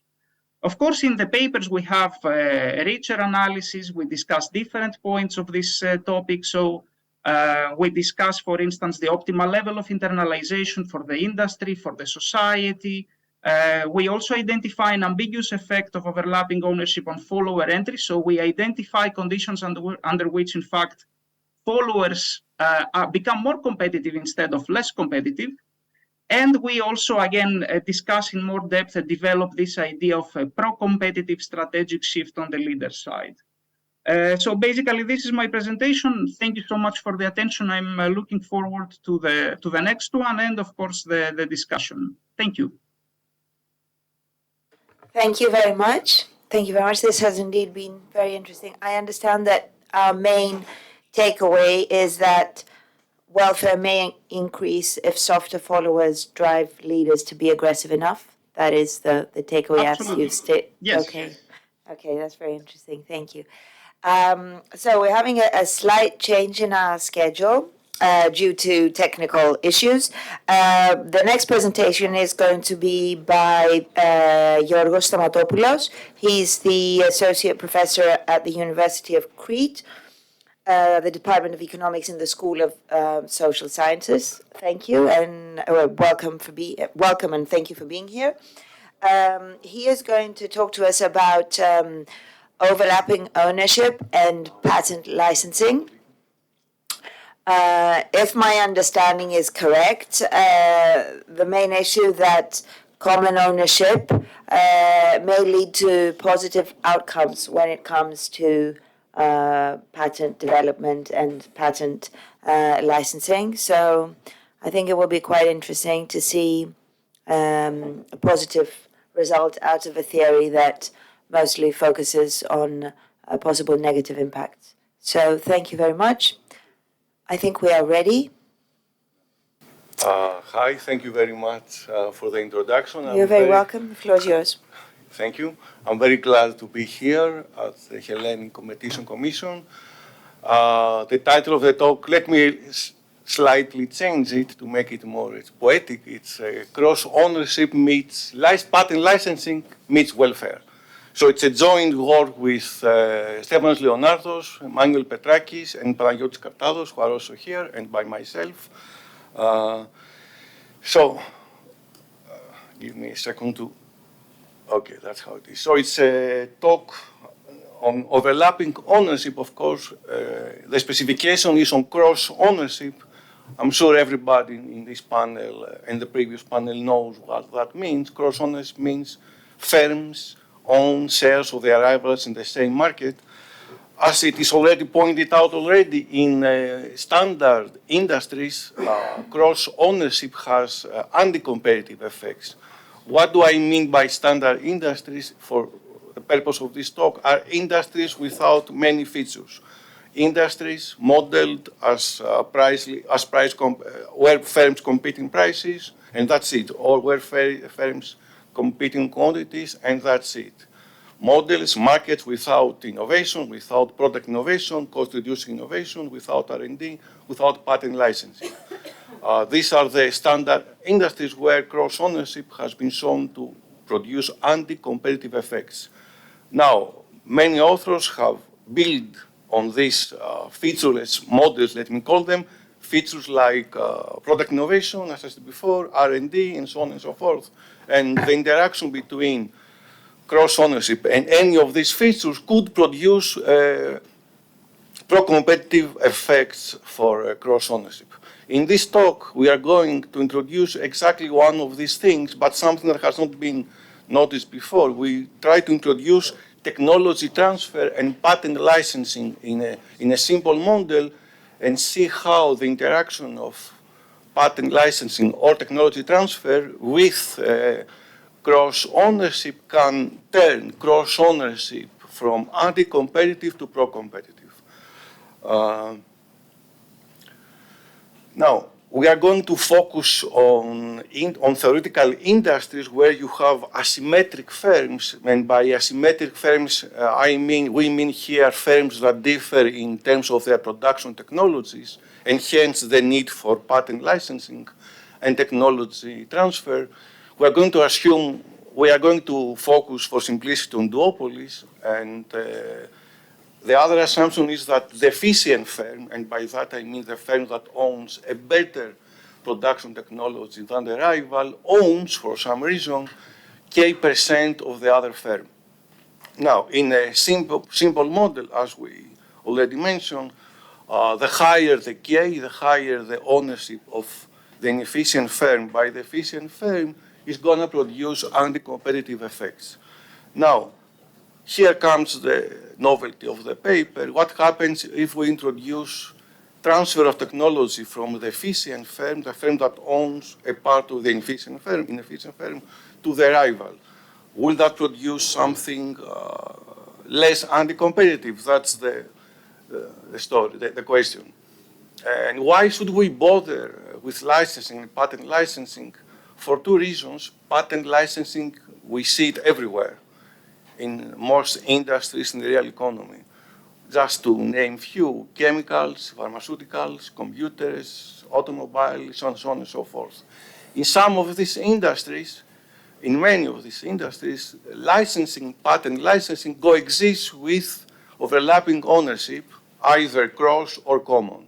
For example, the ones pointed out in red, automobiles, chemicals, pharmaceuticals. So, perhaps licensing is of at least empirical importance for as far as overlapping or cross ownership is concerned. Okay. So that's the empirical reason why licensing could be of importance. Now, there is a theoretical reason for examining patent licensing. Patent licensing allows for technology transfer from the efficient to the inefficient firms in an industry. You have technology diffusion. That means more firms become less inefficient or they become more efficient. that results in high market efficiency, or else it results into more pro-competitive outcomes. So we would like to see, basically, that's one of the key things for this paper. We would like to see whether common ownership, namely cross-ownership to be more precise, could somehow trigger patent licensing. Because patent licensing can trigger an increase in social welfare. And if we solve this, then we will have this link between cross-ownership and increase in social welfare. It is the case that in some industries, under some conditions, technology transfer does not take place. The firm that owns the superior technology does not always have the incentive to sell its technology to the rival or to the rivals. So here exactly is where, as we're going to see, cross-ownership comes. It will give, under some conditions, the lost incentive, the incentive to the efficient firm to sell its technology to its rival. And that will result to the social welfare go up. Basically, that's what we are doing in this paper. So technology transfer, patent licensing, how does the efficient firm, recall efficient is the firm that owns the better technology, how does the efficient firm transfer or sell the technology to the rival? There are all sorts of licensing policies, as they are called. Some of these policies are based on royalties, namely, for every unit of the production of the inefficient firm, it has to pay the efficient firm a price, are euros per price of production. These are called royalty policies. The other policies that we are going to actually focus on are the fixed fee licensing policies. In these policies, the firm that sells its technology to the rival asks, as the word says, a fixed amount. Give me that amount of money, irrespective of what your production is. We are going to focus, as I said, on the fixed fee licensing policies, and we're going to say, in the end, why we do that. Basically, let me say from the beginning, the interaction between cross-ownership and licensing does not work when we have royalties, that's all. I'm going to say later, if I have time, why it doesn't work. So basically, we have to focus on fixed fee policies to get this pro-competitive effect of overlapping ownership. Now, as I said before, the firm that owns the better technology could sell or could not sell the technology to the rival. It has incentive sometimes to sell, or it does not have in other cases. Let's see these cases. First of all, as you might see on let me go to the second bullet point.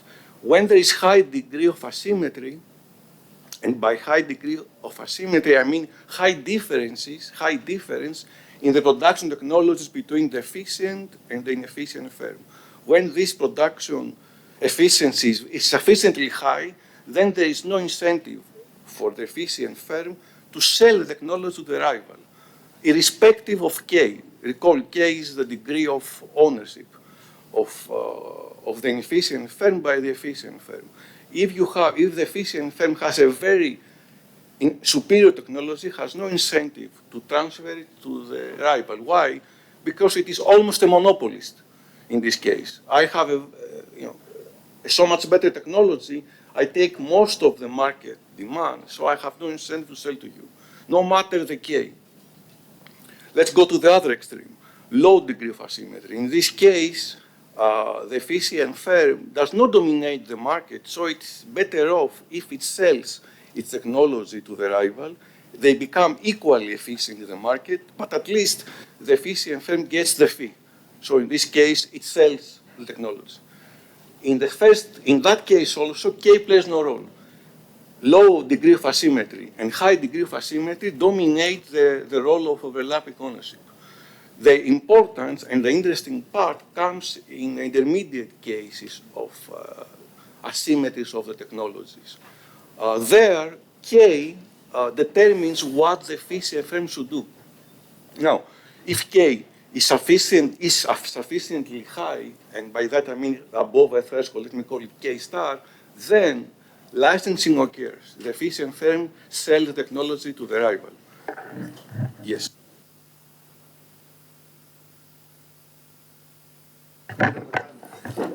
Yes. Is it better now? Okay. Otherwise, if K is below that threshold, licensing does not take place. Why do we need a high K to induce technology transfer? The reason is quite clear. Now, if K is sufficiently high, what happens? The following happens. If I sell my technology to the rival, I raise the profit of the rival, right? I make the rival more efficient, so the rival's profit goes up. If I have a high K on that rival, I get a high percentage of this increased profit. So it pays me for this high K to sell my technology to the rival. It's a very simple reason. Okay, that's why you need a high K to have a technology transfer. So what is the main takeaway so far? Actually, the main takeaway of the whole paper, an increase in K, a sufficiently high K can raise social welfare just because a sufficiently high K can give incentive to the efficient firm to sell its technology to the rival. That's the main takeaway of this presentation of this paper. Even if we forget anything else, everything else, that we should keep on mind. Give me a second. Okay. Now, all this, let me just give a very simple model that produces this result, and I will be done in a few minutes. We analyzed this interaction between technology transfer and cross-ownership in a Cournot duopoly market. Very simple market, linear demand, linear cost. You see them on the first bullet points. Now, if you have this demand, P is the price of the product, Q is the total quantity, and so on and so forth. C minus epsilon is the cost of the efficient firm. C is the cost of the inefficient. For specific parameterization of the demand function and the cost parameters, I need this K star, the critical point is 15%. Okay.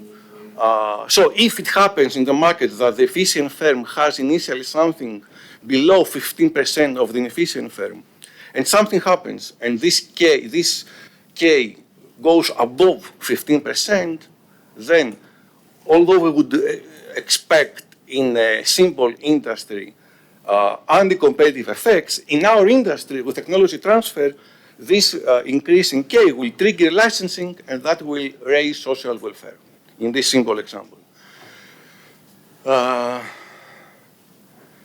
Okay. Do I have any more time? Yes, you do have a few more minutes. I have a few more minutes. Yes. So, since we are in, we want to see some policy implications perhaps for this industry. How can we manipulate this critical value of K? Now, consider the following model we had, and let's assume there is ad valorem taxation. Assume that the tax rate is tau%. Now, we can show that, I won't go into details, that if we want to manipulate K star, suppose we want to decrease the value, the critical value of K star, then we can simply, the government can simply decrease the value of tau. Okay. So in cases where the government wants this K star to be high, to be low, just please play with the parameter tau.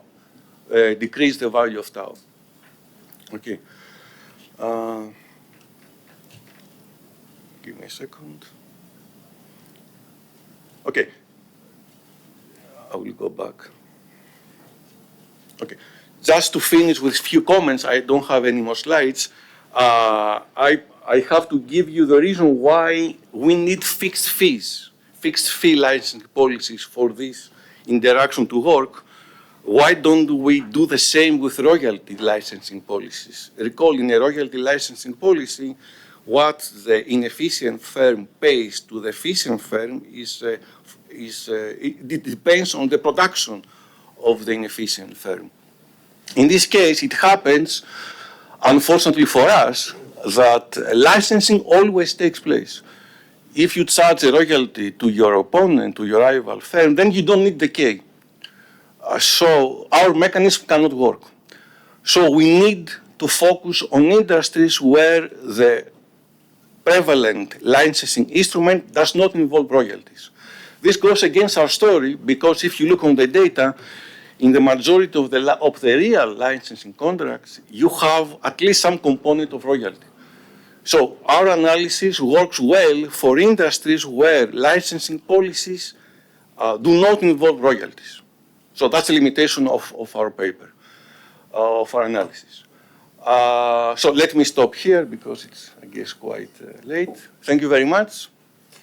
Thank you. Thank you very much. This is indeed very, very interesting. So I understand that your key takeaway is that an increase in K, the value K, as you stated, can raise social welfare because it triggers licensing. Exactly. And because it gives efficient firms an incentive to license. Does this, I'm not sure if I understand, does this only work where we have this asymmetry, or does it work when we have symmetric terms? Which I understand that you define asymmetry in terms of efficiency. Yes. In order to have technology transfer, somebody has to have a better technology. So there must be an asymmetric situation in the market, yes. Otherwise, it doesn't work. Yes. Okay. So we use these two limitations, one, that we have no royalties, and two, that we have Yes. asymmetric Yes. companies in terms of efficiency. Yes. The latter is okay. You do have industries with asymmetries. The first limitation is more serious. Okay. Thank you very much. Thank This you. is indeed very, very interesting. I will now move on to our next speaker, who is Tzanaki. She is an associate professor at Lund University, at the Faculty of Law in Sweden. She's also a senior research fellow at UCL, an affiliate fellow at the Stigler Center for the Study of the Economy, and the State of the University of Chicago Booth School of Business. That's very, very impressive. We're very happy to have you here with us. I understand that you will be talking to us about common ownership in fintech markets. Yeah, that's correct. Thank you for having me. Welcome. Yes, thank you. The pleasure is ours. The floor is yours. Thank you. Thanks. So I don't know if you can see my presentation. Yes. Excellent. Okay. So, so this is a joint paper with José Azar. We all know José. Whoever is working in this literature knows José. And Martin, I was very much influenced by their work. I did my PhD on related topics at UCL. So I had the opportunity to delve into these issues in quite some depth. But it's great working with economists, and also my colleague Lyudmila Alexeva, who's also at IESE, and now she moved. Basically, this joint work, we're trying to combine theoretical and empirical research from both from the legal and the economic perspective. And Anna, I'm very sorry to interrupt you. Would it be possible to share your screen where the slides are full screen? Because it would be easier for those watching us to also see them. Yes. Better? That's great. Yes, excellent. Thank you very much. Thanks. Sorry, I didn't notice. All right. So what's going on here? What are we trying to do in this paper? We focus on fintech markets. We thought that it's interesting to provide some empirical data on industries or on an industry and markets where, are more dynamic in nature and faster moving, and see whether the extent of common ownership there is the same as in other industries, and also what is the impact of common ownership both on competition and innovation, and again, whether these markets are particular and how we should treat them. And lastly, we draw some implications for competition policy. Okay, so we all know what common ownership is about. The previous speakers already mentioned that, we could have effects on competition and consumers. We have the empirical studies by José Azar, Martin Schmalz, the coup, but also others following up on that. However, the focus of those studies is more on US markets and public firms, so public firms with dispersed shareholders. And basically, those kinds of institutional investors are mainly mutual and index funds, what Professor Lianos also mentioned at the beginning of his presentation. Now, in this paper, we take a bit of a step back and we're trying to see a little bit of a broader picture. And we suggest that, look, common ownership can be a broader phenomenon. In the industries that we're looking at, fintech, most of these companies are actually startups, and mainly they're private firms. And we're trying to understand how common ownership is playing out in that setting. Essentially, the broader point we're making is that, common ownership is not constrained or limited to a specific type of common shareholder or commonly held firm. And also in this paper, we're giving data on other countries beyond the US, so in all continents. So I think it's quite interesting, and we find a lot of differences actually across countries and regions. Some key facts that we start off with, and perhaps we round off the paper later, is that the degree and effects of common ownership generally very much depend on specifics. And what do we mean? Basically, they can vary across different markets, both product and geographic markets, and we show that with data as well. And also, they very much depend on the specific type of investor or firm that is at play. We will see that, as I said, we have different types of investors in the case of fintech companies and markets, and that makes a difference. So it very much depends on the ownership and governance structures, in other words. It's also interesting, and it was highlighted by previous speakers, that common ownership creates opposing effects potentially on competition and innovation, but also at different levels, so intra or inter-industry. Okay. Now, when we start to present some data in this paper, first we're trying to understand the broader fintech landscape. As you can see in these two charts, you will see that the biggest markets globally for fintech are the US, the UK. You see China third, but if you take Europe as a total, you will see that Europe actually is in the third place. So it is still an important area for fintech. Okay, so now. Next, we try to see what are the types of investors, as I said, that invest in fintech worldwide. So we see here a table with the top 10, and basically almost all of them are venture capital or private equity firms. So we don't see the big three asset managers as we see in the US, and that is significant as we discussed later in the paper. A little bit similar picture here, a little bit more granular. So we see that asset managers only have a 2% direct investing in this type of firms.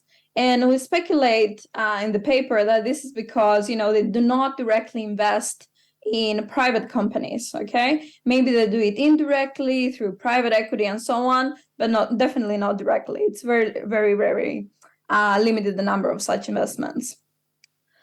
Then we try to go a little bit deeper and look at country by country and see the level and extent of common ownership, as I mentioned earlier. So starting with the UK, in this table, we can see very different patterns. We do see some overlapping ownership. So, for example, we see I have in red, this red square, 16. So there is a common owner who has minority shareholdings in 16 firms in the fintech industry, for example. But if you see the total of them, the share of the last column basically, and you combine the investments of those top 10 fintech investors, that is relatively low. It's 17.86, which means that the aggregate the combined share of the top 10 is not very high. And why is that? That means that basically the size of the common shareholding is small, although we do have some shareholdings, common shareholdings that exist. In Spain, it's the opposite. So we see very a few instances of common ownership, but the concentration overall is higher. And similarly in Sweden, but the outlier here is that we see BlackRock in the picture. So if we go in the previous slide, you see in the UK, Spain, again, the predominance of investors who are active in this industry is basically private equity and venture capital, as I said, whereas for the first time, we see BlackRock in Sweden, which is one of the big three asset managers. By contrast, in Ireland, we see a very, very different picture. So here we do have an investor that has 23 firms that it holds in common, but ironically, that is the government itself, okay? And for that reason, because we have this, and with quite significant stake as well, on average, we see 8.92. So the concentration or the combined share of those top 10 investors is higher in Ireland for that reason. United States, so here is a completely different picture again. So here you see very high numbers of common shareholding. So from 37 to 34 to go down the list. And in total, we see 218. However, again, the concentration is very, very low, and that is surprising, but at the same time, not so much, because those common owners have very tiny shareholdings in each company in which they're common owners. So from 1.8 to 0.8, let's say, in this table. Brazil, much higher combined share of those top 10 investors, but we do see again an outlier. We do see we do have the presence of an investment bank who is a common owner, and that varies. And in China, we see that Sequoia has a very, very big presence as a common owner in the fintech industry. It's a VC firm. In Indonesia, on the other hand, we see for the first time that corporate VC has a significant presence, and also that the concentration or the combined share of those top 10 investors is quite higher. So very, very different patterns basically across countries. And if we try, I mean, we have more countries in the actual paper, so you can go and check it. But if we try to draw some conclusion out of all the countries that we studied, and we kind of observe a general trend, and we think that trend goes something like this, that you see that the combined share of the top 10 investors in fintech generally is higher in countries where the number of fintech firms is smaller. So that is interesting, and it's consistent across continents. Okay, next, before we move into the analysis of the effects of common ownership, we provide this graph in the paper. And why we do that, we want to motivate an important point, we think. So we compare Sweden to the UK, and we take a fintech submarket, that is the payments market. And basically, we see these two graphs, network graphs, and the visual image would suggest that, in Sweden, we have a very dispersed and sparse network. We only have one fintech TAM with some overlapping investments, but very low generally. Whereas in the UK, you see a much more dense network. If you, however, zoom in into the details of the UK market, one can understand that still common ownership is not as extensive as it can seem. And specifically, almost 80% of all investors who have investments in fintech have only one portfolio company, meaning they're not common owners. Okay?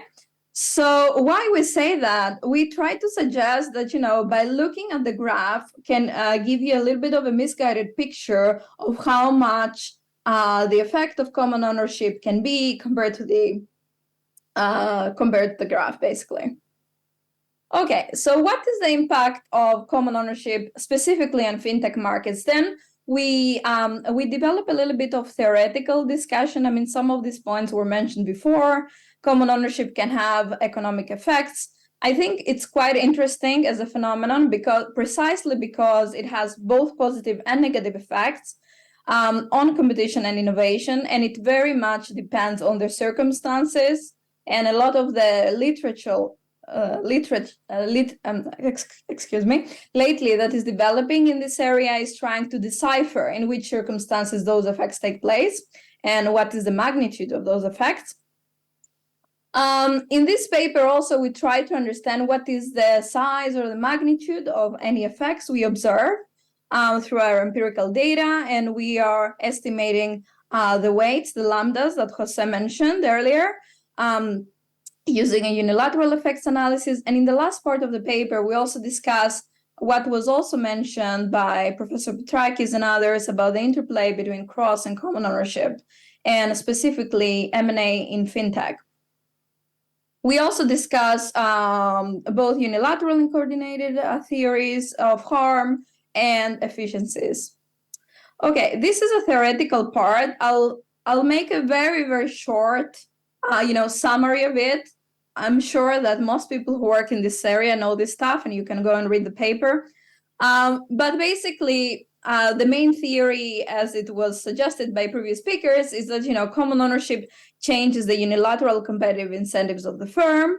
And why is that? Because the objective function of the firm is changing. So instead of firms under common ownership maximizing firm value, they maximize portfolio value, and that is quite significant. How does that happen? The incentives of managers change. So managers want to maximize the total portfolio profits of common shareholders, taking into account the holdings of the rivals. And that is exactly what is changing firm behavior and then creates positive or negative market outcomes, okay? Common ownership is not always bad. It can be bad in oligopolistic markets, precisely because there is a negative externality that aggressive competition imposes on commonly held rival firms. Okay, so the common owners have an incentive to internalize those externalities, and potentially, if they have control or partial control, they have the power also to influence firm management to do so. There are different mechanisms, both active and passive, to do that.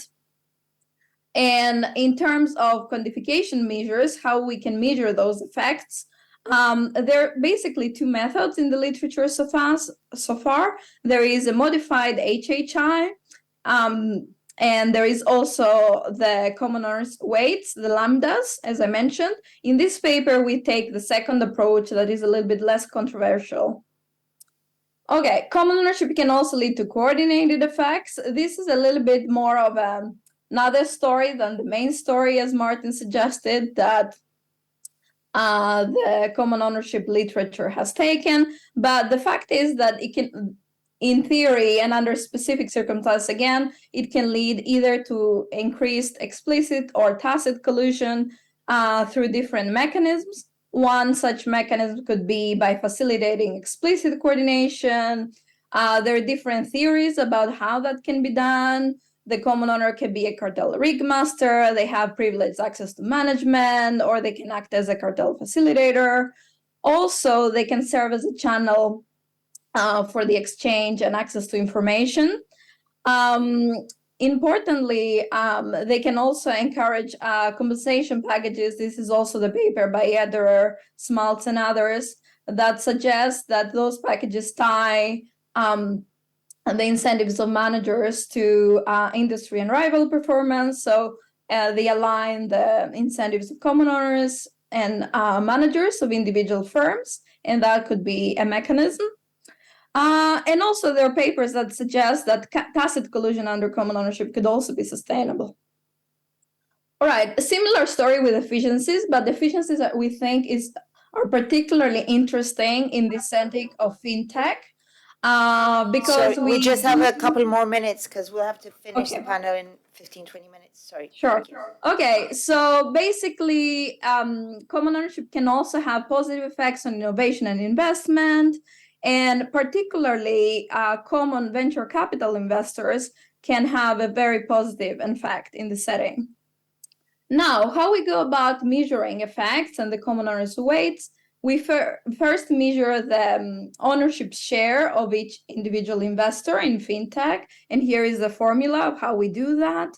And we do take some assumptions into consideration into the process. Again, please look at the paper for the details. And here is the formula that for the lambdas, Jose also mentioned it earlier, the two key parameters on which the lambda depends, the gamma and the beta, and that is the control share and the ownership share of each common shareholder. And now we come to the data. So based on these formulas, we calculate lambdas and the extent of common ownership in different countries. We calculate lambdas. And essentially, we calculate those lambdas taking a lower limit and an upper limit estimate, basically a worst and a best scenario, so to say, to provide some range of the positive effects, because the effects very much depend on assumptions about control, okay? Who has control of the companies in which we observe a common ownership. So under the lower limit scenario, the founder still holds control and he's a non-common owner. And under the upper limit scenario, the situation of ownership and control looks more like as it looks in a public firm with dispersed ownership, as the US empirical literature suggests, and where we have proportional control. Some conclusions from the empirics, we can see that generally, okay, some countries that I flag here, like Ireland or Denmark, have slightly higher lambdas, and the US has a very low lambda for reasons that we explained earlier. However, and that is consistent mostly across countries and continents. One thing that we say in the paper that I do not have explicitly here is that, in public markets, this is different. So by comparison to common ownership in public markets, these numbers are quite low, actually. So they shouldn't be worrying. We do the same analysis by taking fintech markets just to make sure that we're not missing out something. But we see the same thing, similar numbers, both under a lower limit and an upper limit scenario. So which suggests that, we don't overestimate or underestimate something. Lastly, fintech and M&A. Our question here is, from the firms that we observe that are common owners, are there some of these firms that are active in the fintech industry themselves? And we do observe some. And it's interesting that, those firms sometimes have minority hold in that industry, and then they go ahead and do a full merger, okay? We speculate in the paper why this is done, but the bottom line here is perhaps that there is some strategic consideration why this is happening, and that has not been given enough attention so far and maybe deserves more attention. Lastly, I think, and maybe this was the most surprising point and interesting point of this paper that we haven't thought about when we started writing it, but we observed an interesting pattern when we started to look at the private fintech markets and then try to do the comparison with public markets. And then we saw that the ownership structure of companies that are newly listed, so they were private and they went public following an IPO, but the IPO is recent. So in panel A, we see such a company, and we see that in that case, two of the founders of the company who are non-common owners are present. In the second panel, we have a firm that went public quite some time ago, so it's more mature. And in this case, suddenly, the large big three US asset managers come into play, which suggests that in this case of more mature companies, we see the same patterns as in other public firms and industries. Okay, and the same if we take if we take a broader picture and we don't specifically look at those companies. Okay, I will try to draw some conclusions. And what is the takeaway from this paper? Basically, we suggest that both the extent and the effects, the lambdas, in private markets are limited. By comparison, in public markets, in fintech, it's very different. It's almost like other industries, as airlines and banks, and the lambdas are quite higher. And we argue that that is because the ownership and the governance structure in public and private companies is quite different, especially the control dynamics. And what we can draw as implications for competition enforcement is perhaps we shouldn't concern ourselves so much about common ownership in private fintech or private markets, perhaps, but there is reason for concern more in public fintech markets and companies. Perhaps we should pay more attention, as I've already said, on M&A in fintech. And in general, the broader conclusion is that we need case-specific analysis of common ownership in fintech in general, because the level of common ownership and its effects vary very much depending on the context. And that is why we need a case-by-case analysis and an empirically informed approach. Thank you. Thank you. Thank you very much. A lot of research behind this paper, I understand, and very, very interesting and innovative. Do you think, based on what you've seen, that the same issues arise whether the common owners are venture capital investors, private equity, or asset management firms? Or could we say that there might be a differentiation because, for example, venture capital investors are more active or asset management are more passive? Yes. We just have 1 or 2 minutes, but I wanted to make this point before we go to our... It's a super important point. I kind of glossed over it, but if you read the paper, we have an analysis of that, and I have other work on this because that is one of the main criticisms by corporate governance scholars, that, you know, the mechanisms are different. And indeed, on one hand, one could argue that, you know, active investors such as VC and private equity are more harmful. Like, it's easier to see if they're doing something in governance terms that influences companies and their managers. At the same time, because the extent of common ownership is not so universal as was suggested in the beginning also, that is, I think, what is causing us to say that this is not the cause of concern. However, having said that, you know, Professor Lianos also mentioned this case of this family fund. You can definitely have private investors and family owners who do have common ownership and are active, and that can lead to a significant effect. Is that in our setting, this scenario did not play out for particular reasons. And then passive investors and asset managers need a completely different analysis from a corporate governance perspective. Yes. I have another paper about that. Okay, that's great. All right, thank you for clearing this. I will now move to our next speaker and welcome Panagiotis Skartados, who is an assistant professor at the University of Crete, also the Department of Economics and the School of Social Science. He will be speaking to us about another very, very interesting topic named the right to inspect. And I understand it's about the right of stockholders to inspect the books of companies and generally what their rights are in terms of knowledge and information, and how this can drive competition. So thank you very much. The floor is yours. We're already, just to say that we're already at 10 minutes past 3. We're scheduled to finish in 5 minutes from now, but of course I will give you the time that you need to finish your presentation and hopefully have time for a couple of questions. Thank you.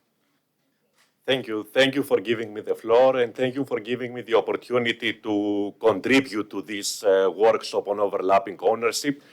So for the next 15 minutes, we're going to talk about the stockholders' right to inspect. This is a joint research work with Konstantinos Charistos from University of Ioannina and Ioannis from Athens University of Economics and Business. Okay, I found it.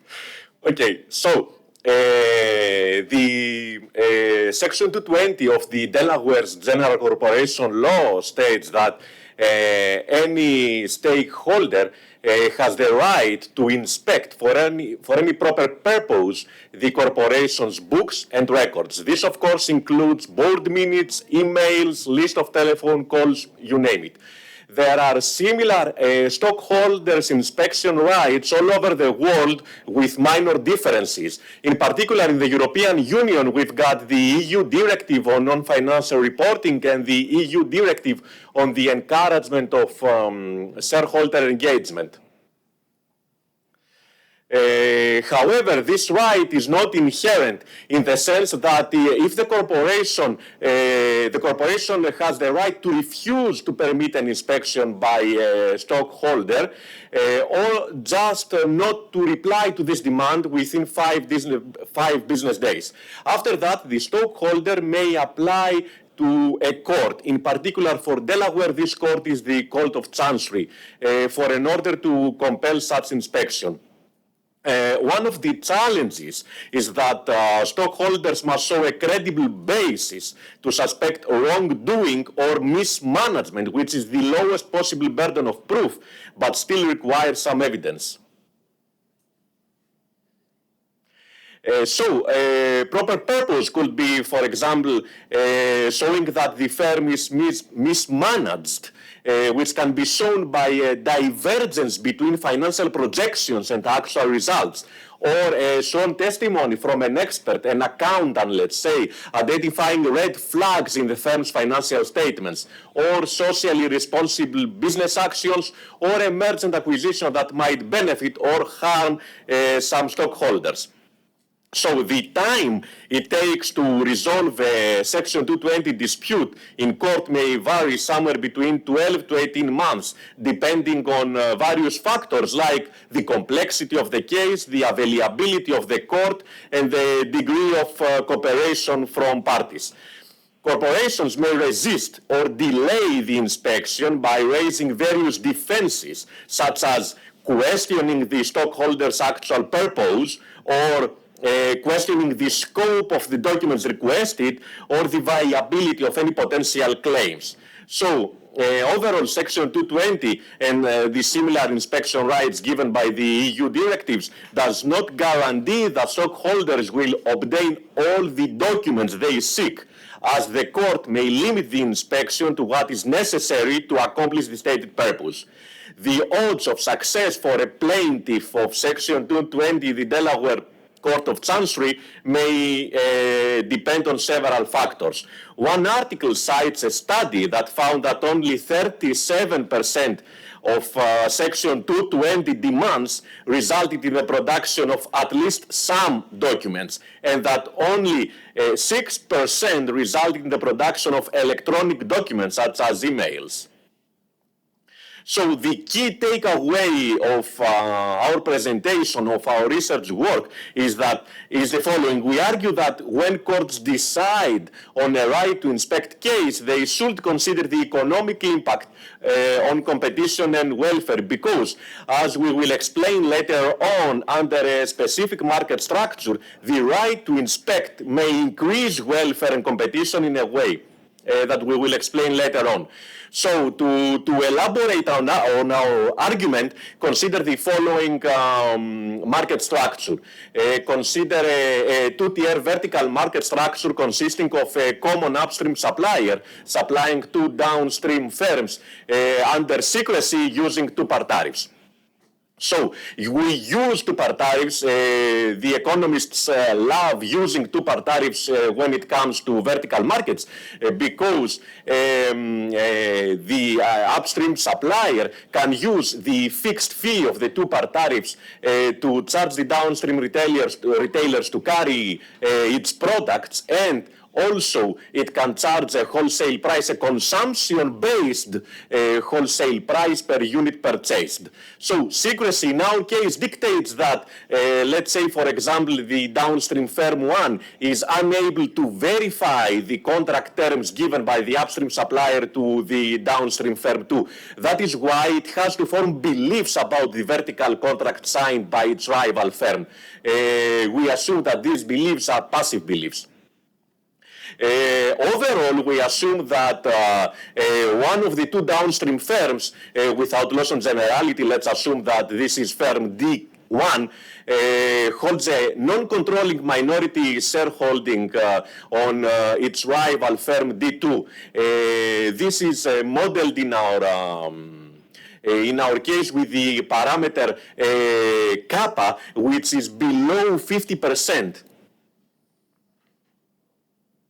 So our market structure resembles many real-world examples, like for the Japanese automobile industry, Mitsubishi and Honda both purchase a crucial input, that is the automobile tires, from a common upstream supplier, in our case Bridgestone. And at the same time, Mitsubishi holds a non-controlling financial shareholding of 4.9% on Honda.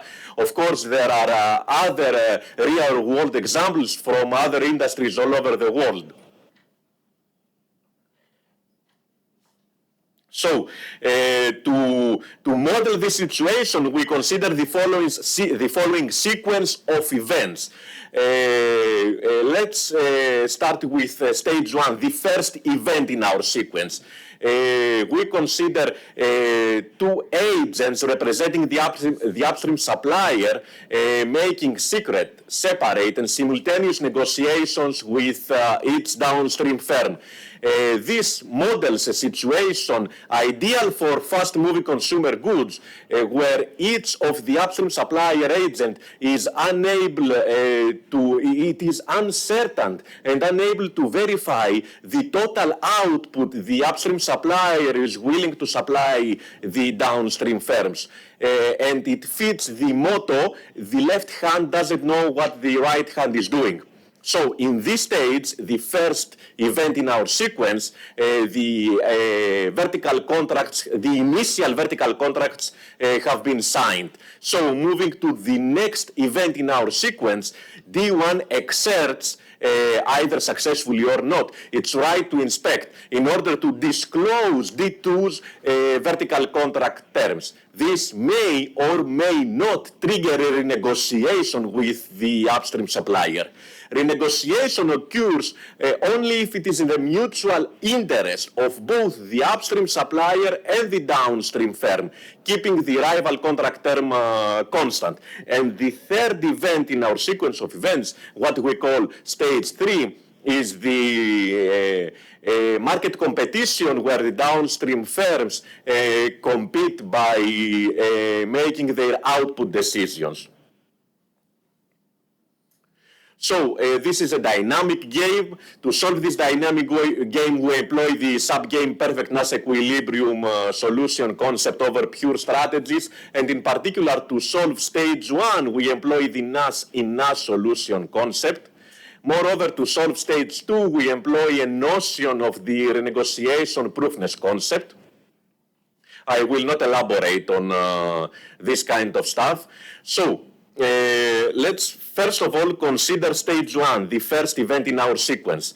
It is commonly known and accepted that in vertical markets, where the upstream and downstream firms trade using two-part tariffs under secrecy, we've got marginal cost pricing, in the sense that let's consider firm D1. D1 is unable to verify rival contract terms. That is why it will not accept a wholesale price above marginal cost in the fear of being exploited by the upstream supplier. The upstream supplier might show an opportunistic behavior by giving a slight discount, a wholesale price on D2 below the wholesale price already given to D1.